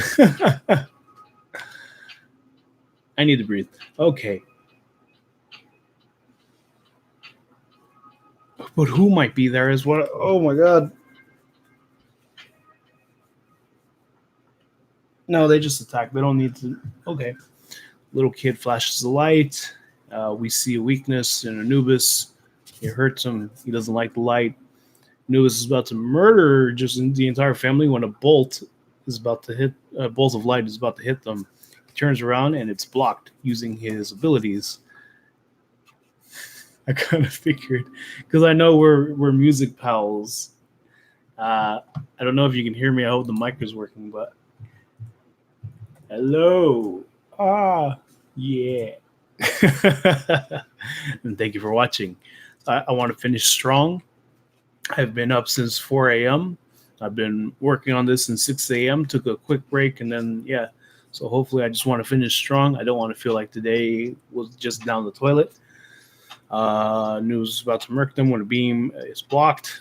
Ben bursts through the house and saves the family. Anubis activates the... Holy smokes. I should have written this in pen. Whoa. I think I have enough here to kind of rectify everything. Oh man. Writing is frustrating, y'all. Outlining is pretty terrible too. I'm half tempted to just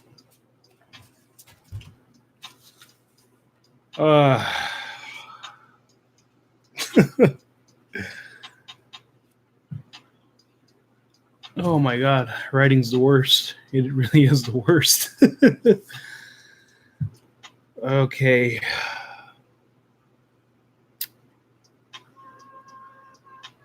Anubis activates something, but is on something. The mechanic hits him with a punch, and it doesn't work because he uses steel. Reika pushes him. I think something's going on my phone. We'll be right back. Stick around.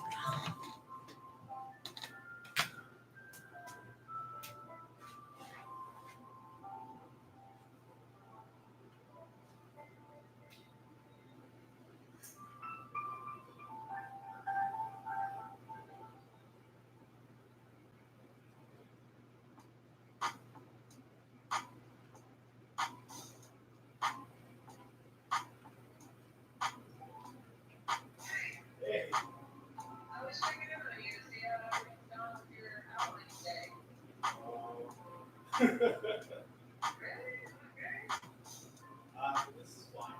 This is the process that needs to happen. Like it has to hurt a little bit. Well, what was frustrating about it? Not all the ideas are at once. Living things, story going. Just doesn't have that much do I want to have?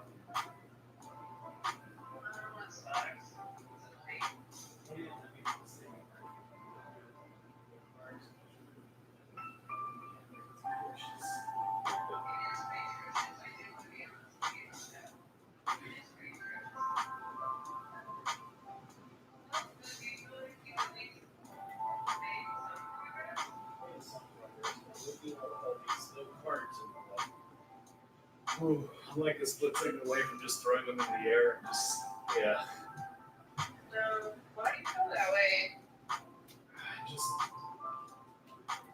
don't feel good enough, you know? Well, it's not. You're right. It isn't good enough yet, but it will be. Forces of them are going to represent the absence of what you want, and you still do it. You still follow through, or you do at it, and you're right. Yeah. No, yeah. And then, like, it's frustrating thing, you know, I've been up since 4 and just trying to get it all done, and I feel like I, you know, barely made a dent.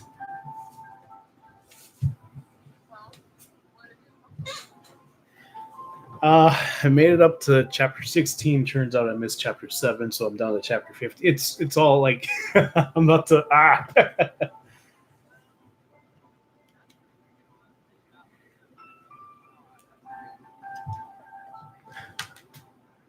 And I'm on live stream right now. Don't worry, you're not on speaker or anything. And Melissa's watching, so thank you, Melissa. I'm about to say thank you on the chat.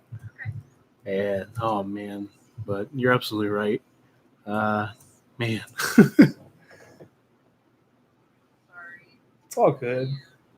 It's all good. Like I'm glad that I was able to just dedicate a whole day instead of just clicking online all day, you know?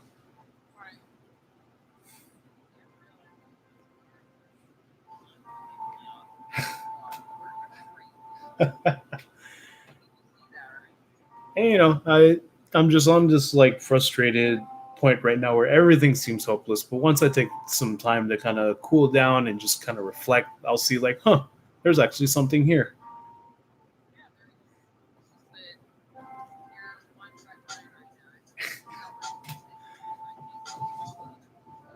Yeah. Yeah.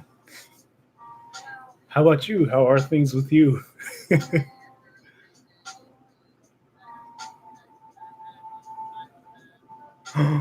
they're not boomers.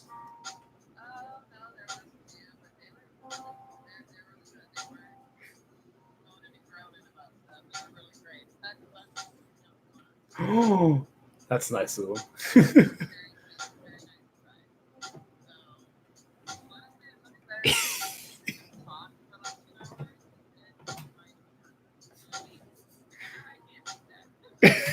You really can't. So Melissa's the only one watching right now. Can I put you on speaker so you can say hello? Oh, okay.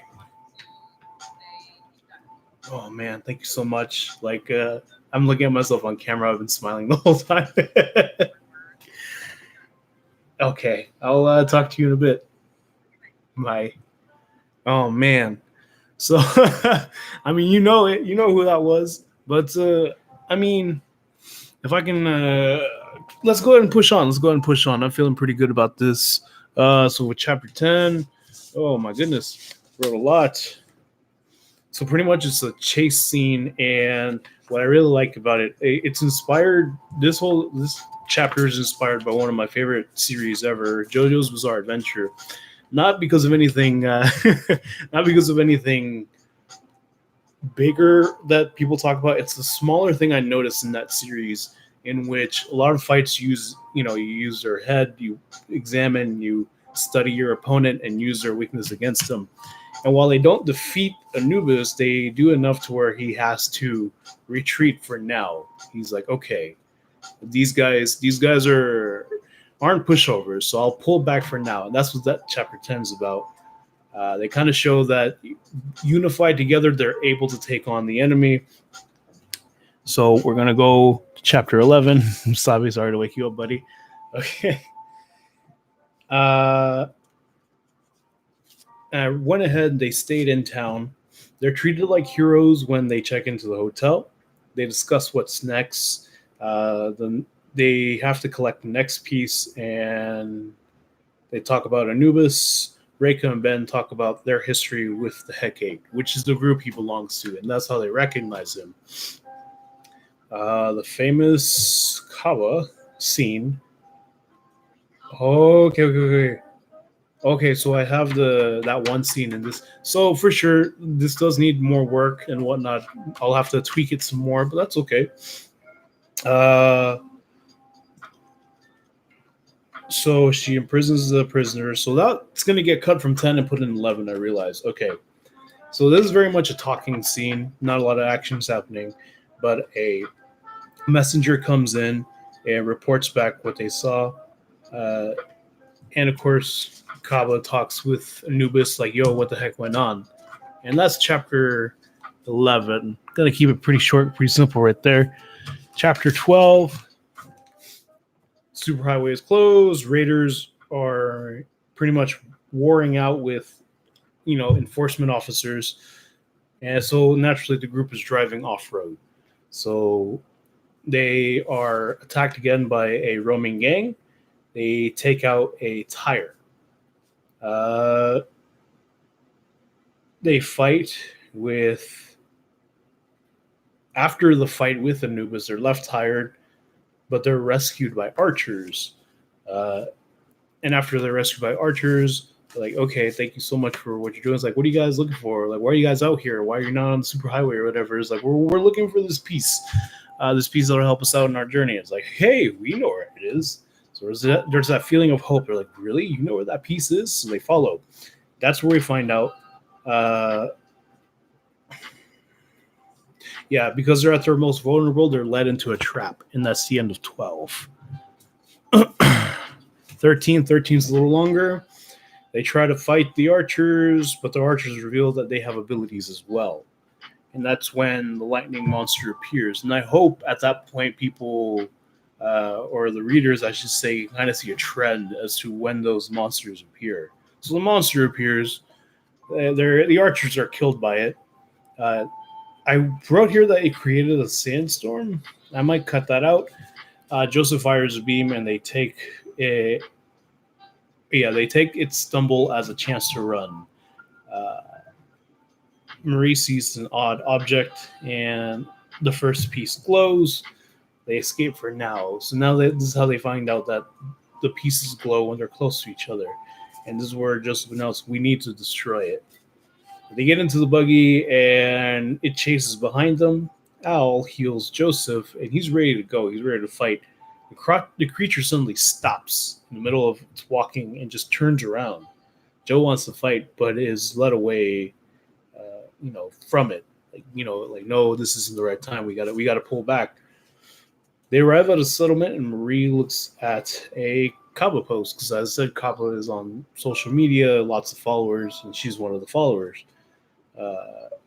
Joe's everyone stays in the buggy except the mechanic. So the mechanic and Marie go in.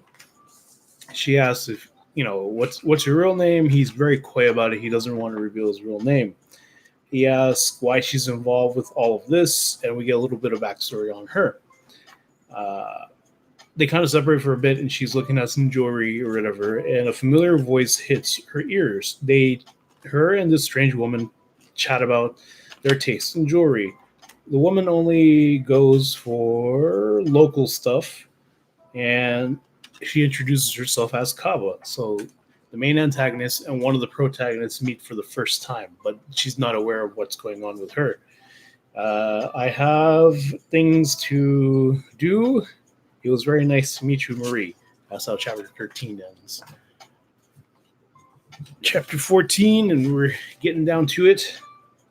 Suspicious man grabs the mechanic's attention. So this actually might be combined as a 13 or whatever. Yeah, it might. So as they're leaving, a suspicious man grabs the mechanic's attention, but he makes a decision to let it be. And as they leave town, some shouting rings out from when they leave, And that's when he figures like, oh man, that mysterious guy must have been someone, you know. Marine and the mechanic look at each other kind of guiltily. It's like, maybe we should say something, but nah, it's whatever. Not matter. They find a village to camp in front of because they have no money. They talk about what they'll do after finding all the pieces and destroy the cloud. Marie talks about her meeting Kaba, and then they discuss how they're going to take down and grab the second piece. So the thing moves slow, so they figure why not knock it on its back and go in through its mouth. It looks different than the one they knew when they met in the city. So why did it stop? They agree on the mechanic's plan and plan and all that. We have like a montage of them building the stuff they need. When they awake, they make their way to the last known location. So the piece lights up. Through teamwork, they take it down. Joseph and the mechanic enter through the monster's mouth. I think adding Ben there as well. They await the signal. They're inside and it's dry. Like, how does this manage to be alive? They chisel out the piece from inside and make their way out when the creature wakes up. Reka hits it with ice, but no go. Joseph, because he's touching the piece itself, suddenly has increased abilities and is able to slice through its gut. They have a victory. They're like, yeah, we got 2 of the 3 pieces. We only need 1 more left.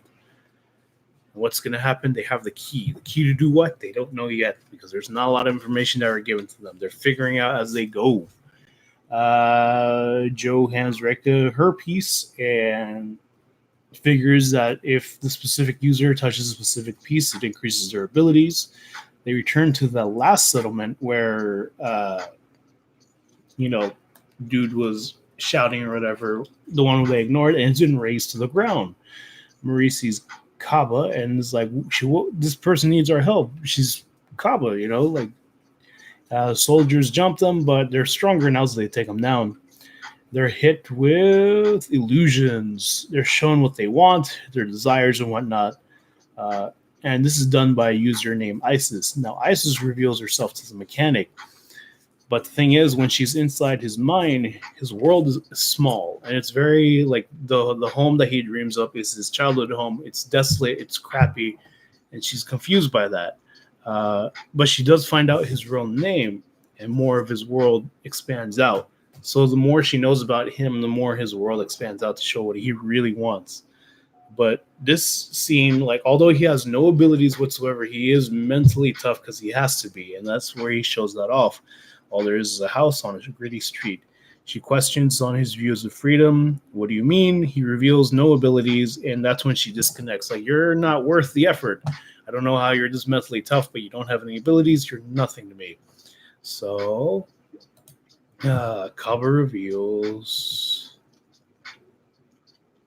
Oh, okay. He reveals no ability. She disconnects. Kaba revels in Anubis's tracking because right now she has all these high-powered beings under control. So the mechanic attacks Isis, and she releases her grip, loses concentration, and the group are free. They fight their way out, but Anubis is too strong. They still manage to escape, but because of this experience and how much danger he's put in, the mechanic thinks about, his role in the story and is thinking, I need to get out of here. Now, here is where they're going to go to the next city. The patch of land is desolate, and they pool their money together, whatever they have left, and decide to make their fortunes in Gold Run. Bright lights, it's busy there, and that's about as far as I got. So it's actually not that bad. It feels a little plotting. So this outline in general might take me a little longer than suspected, even though I spent concentrated time on this. It's still not any farther. But then again, I just mainly got the big macro points, like the small details, the stuff that I'm good at. I'm sure I could definitely polish it up, make it nice. Because I was thinking about the entire time. It's like, well, these plot points feel big and like bulky or whatever. I bet I can get in there and kind of weave it together, make it look good, make it sound good. So I think the big thing for sure is going to redo the beginning. Gonna do it with pen so it's legible. And then after that, go chapter by chapter and just kind of do even deeper outlining, just kind of the themes I want. I'm going to probably use the grid outline and get pretty deep with it. But overall, I mean, I think it's a fun story. And I think the thing that's going to help me stand out the most is the tiny character stuff in between, you know, because these are heavy plot points that are just there, and I'm trying to get like the smaller stuff in there as well. And I think one of the best parts about today was just the amount of encouragement I got from my friends. Big shout out to Melissa, who's on chat right now, who's watching. Thank you so much for watching. Natalie, Janie, who both texted me while I was in the gym. Big thank you to Shayla, who called me. She's currently in Texas right now doing awesome writer stuff. She did a workshop. Now she's in a writing group. And she was just giving me a little bit. I'll probably call her later. And she said they were awesome. Very glad that she's having a good time there. And I think despite me feeling like I didn't get a lot done or didn't make it far enough as I would have loved, thank you. Despite all of that, I think the biggest thing I'm most proud of myself for doing was actually reaching out and asking for help, and just not even like technical deep help, just like, hey guys, go ahead and text me and like check up on me and see how I'm doing.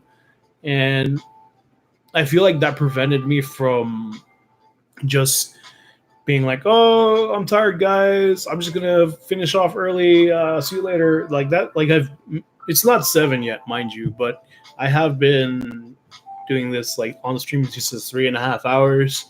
Earlier, it was about the same length of time as well. And I think that was the most important thing that I recommend any writer should do, is just reach out, ask for help. And I'm blabbing. Really, because I don't know where to go from here. Continue outlining, sure. Freak it. I'll just go with pen again. Actually, if you guys will sit tight, I'm just going to grab a better pen. This pen is good, but it's too light. It's too ghosty in its writing. Right back.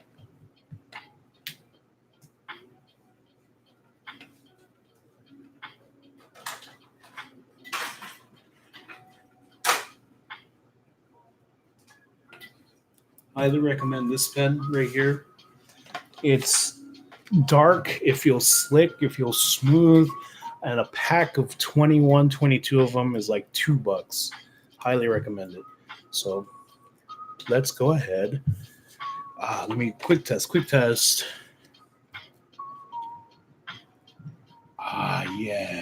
Yes. I love it. It's dark, but not too much. Doesn't smudge up. You can see what I'm saying. And then it'll be a lot clearer than this. All right. I love this pen. I'll have to send a snapshot of what my pile of rejected cards look like. This was a cool pen, but not conducive to what I'm doing. So, Bright Light's busy there. So pretty much Gold Run is very much the Las Vegas equivalent of the cities there. I'm just going to write 15 there just in case. It's busy there. They need money. So, okay. Number one, they need money. They just learn what the pieces do, or at least what cans do for now. So they're going to gamble. This is a kind of a lighter chapter here where they gamble.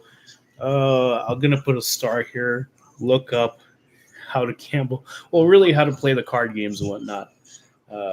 Casino games. Because I feel if I do enough research, I can make like a game of blackjack or a game of Texas Hold'em be really intense, like really intense. And I'm gonna reference the show again, JoJo's Bizarre Adventure. Whenever Jotaro was taking on Darby, the stakes were the souls of his friends, and it was just a simple poker game. Either that or something else, but it was gambling for sure. And I remember me and my youngest sister Diana were watching it, and we were just on the edge of our seats like this, because you of course you expect a good guy to win and whatnot, but just something about the tension of that scene, like, and it's inspired me to want to write just a simple gambling scene, or not even a gambling scene, a non-battle battle scene, if you know what I mean.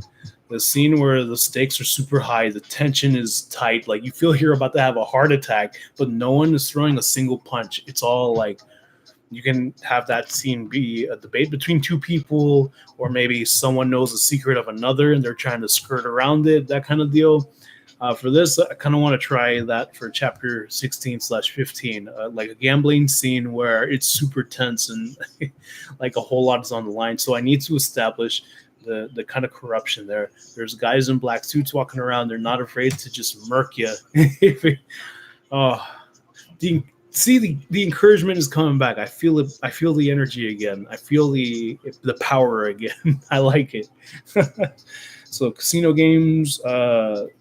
What's important? Set up the stakes and dangers. Okay. They hit tables. Oh man, you like another gambling thing. Oh, okay. Oh, hold up. Something came up on my messenger. Well, you're not incorrect.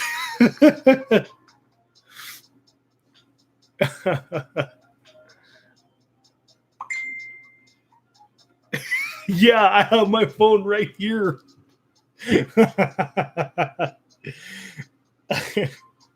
Oh my goodness. Well, to keep it simple, yes, you are absolutely correct. Maybe a little. Anyway, they hit the tables. So really, I just need to figure out the way to bridge them entering, getting introduced to the city, to finally being at the tables with a little bit of tension, a little bit of spice, a little bit of danger. Maybe they see someone getting dragged out, and instead of the guy kicking or screaming, like he has this haunted face, like, oh, I messed up bad, and like they're dragging him out, right? And the implications are very heavy, and it's like, oh. So they hit the tables. Oh, before I was interrupted by other events, there was a scene, because I just finished the audiobook to 11/22/63. Highly recommend it. It's a very good book.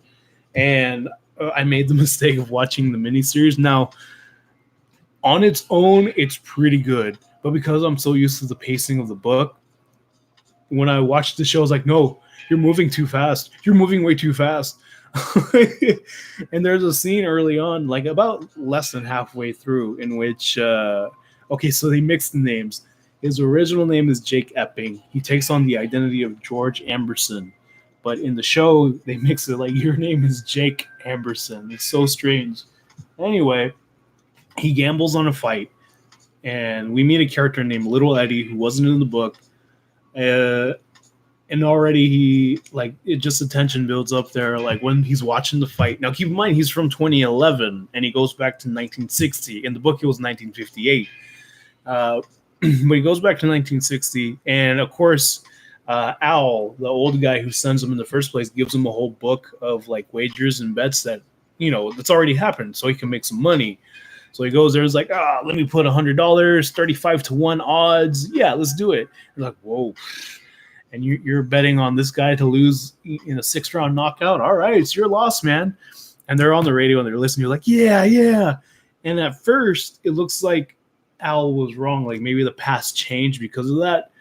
and like James Franco or Jake Amberson is like, oh man, like, oh, Al was wrong about this. He's like, oh no, he's back, he's giving the comeback, and they're like, what, and then he wins, like, oh, I guess I won the bet, huh?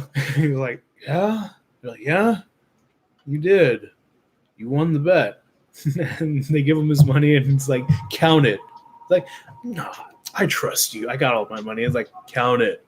And he's counting. It's like, yep, 3,500 right here. Now keep in mind, 3,500 in 1958. Naturally, it's a lot of money, and they're all following him, and it's all scary. That kind of tension is what I'm talking about. That's the kind of tension. They hit the tables. Oh, this is a perfect opportunity to show off the philosophy of the main character of the book. So, the thing about a lot of fantasy and sci-fi books is the protagonist is very much a vehicle to kind of explore the world. And I guess for me, I'm being really ambitious in which I want to make the character feel a part of the world, but also their own person. As a result, he's not the most scrupulous person. And I know we've seen that before, but the thing is, he also has his own set of morals. He'll never kill, but he is all about the BS. He loves BSing people because it's easier to do. In his own philosophy, when you bullshit someone, you're not lying to them. You're just distracted them long enough to where you can run away with the truth, if you will. And he doesn't, like, in his head, he doesn't lie, cheat, or steal. He just skirts around the truth. He comes up with advantages before the game starts, and he repurposes resources to suit other needs. And that's his philosophy. So definitely that'll shine through in this gambling chapter, in which maybe he gets found out, they hit the tables. He's on a hot streak. Okay, he's on a hot streak. Okay. Oh, might as well turn up some music since I'm not talking as much anymore.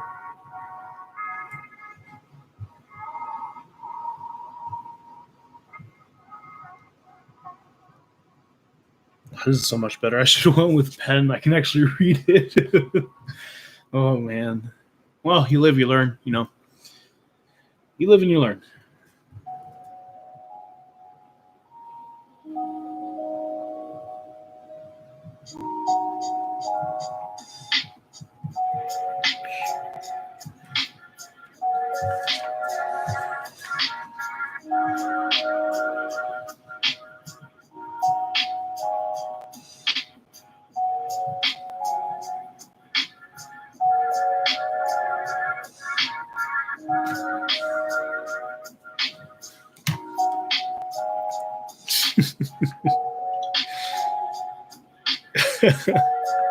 Jeez.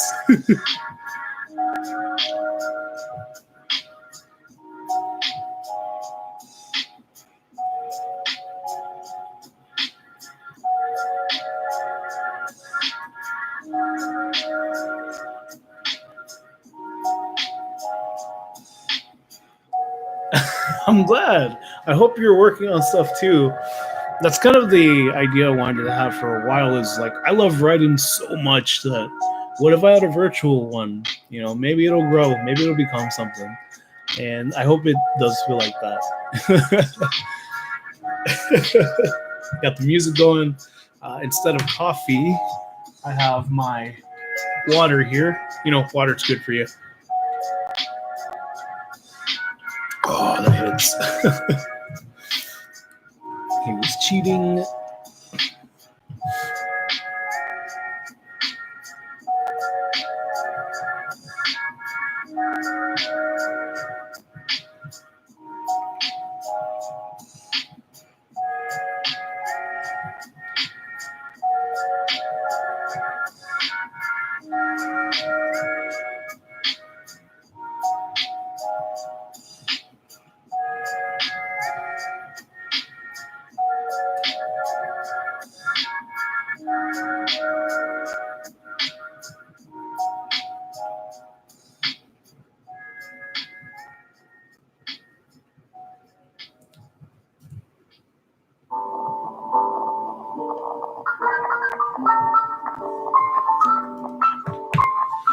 this might sound like a crazy idea, but I might be trying to do this just about every day, doing a live stream where I'm writing. Because I already write, I try to write for a solid hour every single day anyway. Might as well have a conversation and just chill out. And yeah, got about 9 minutes left before my day ends, and then I got other stuff to do. But I think I can finish strong, or at least finish this chapter.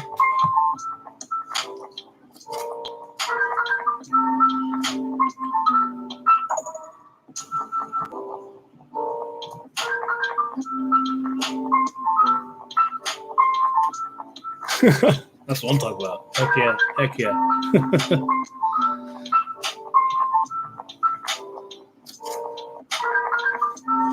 Oh, snaps. Now that sounds like an MFing challenge. I'm still so weird about cursing on live stream because, like, I've been told that younger people watch my stuff, particularly younger people who know people. But it's like, it's my channel. I do what I want. I don't know. I'm conflicted.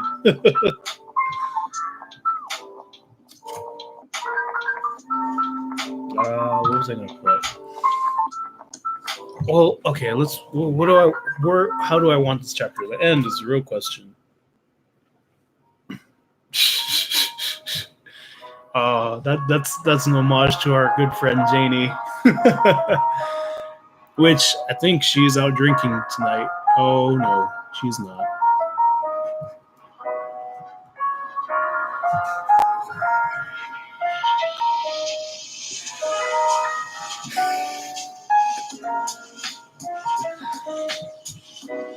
Muffin.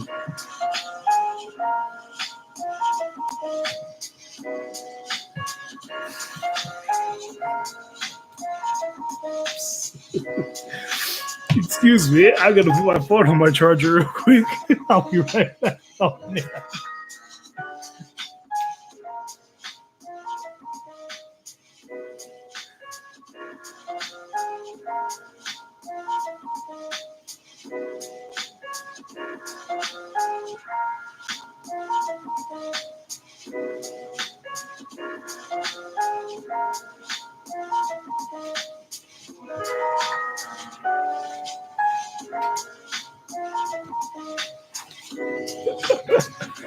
Yeah. Yeah. Okay. How do I want this chapter to end?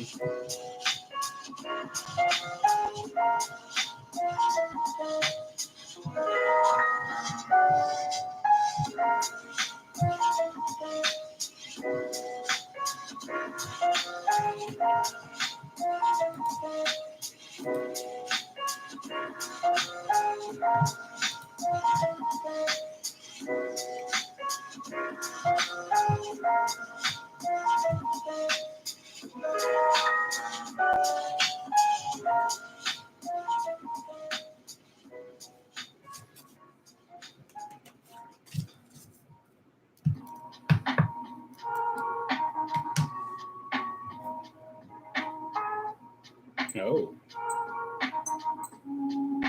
There we go.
All right. Just in time too. Awesome. So for chapter 16/15, depending on how I ordered this, so I need to look up casino games, set up the stakes and dangers. They hit the tables. Well, really, the mechanic hits the tables. He's going on a hot streak. The security there gets suspicious, and at that point, he wins a really big hand. So they pull out, like no cap, they just pull out their pistols, and he's like, "Whoa, fellas, I won fair and square." And then through being forced by the manager, he's on this double-edged sword in which he has to go all in, either lose all his money or win it all and die. He wins the hand, and that's when the rest of the group happen to enter. They argue with the staff, but a fight breaks out. Now, keep in mind, these are highly powered beings, so they win the fight easy. But they run away when sirens start to blare because they can't afford to get in trouble with the law. At the end of the chapter, to close it out, he reveals that he was cheating the entire time. It's just the type of character he is. So that's done. All right, guys. I would say, despite a bit of frustration, I would say today has been pretty successful. Sorry, Wasabi, I just need to move you out the way. Okay. Oh, no. Okay, there we go. Okay. It looks messy. It's not organized, but it is what it is. I might do a quick post on Instagram to kind of show off my progress. Move that spicy boy, indeed. That spicy boy's in the way, or what we like to call that spicy bitch. Okay. I want to say a big thank you to everyone who came in, dropped by for a little bit. Especially a big thanks to my friends. My good friends, my writer friends from the Yukon Writer Society. I'm thinking if nothing else is happening tomorrow, I might release a special secret episode of the podcast. I have it ready to go. I just need to put the actual blog post up. Oh, yeah, I did. And it was all thanks to the support of my friends. And if I can give any writing advice out there, is really, really ask for help when you need it. And it's not even like small technical stuff. It could be just as for Emma. It could be just as impactful just to have accountability, just to have people check up on you and be like, hey, you good? Like, how far did you get? How are you doing? Because I could easily see this day, and it has happened before. I have done this before, in which I'm like, Saturday, don't have to work. I'm going to spend all day writing. And then I start writing at 7 p.m. after lazing around all day. So the fact that I was able to get up at 4, go to the gym, and just work on this, maybe take a quick break here and there, I feel really good. And I hope to make this into a habit that I form and whatnot. I hope to form this into a habit because habits are what control 95% of our actions. So hopefully I'll be able to fix that and change that and get this done. So absolutely, thank you for watching. I'm going to do my special signature. I hope all your writing dreams come true. Good night and mwah. Good. Oh, I messed that up. Goodbye and mwah. Good night. Yeah.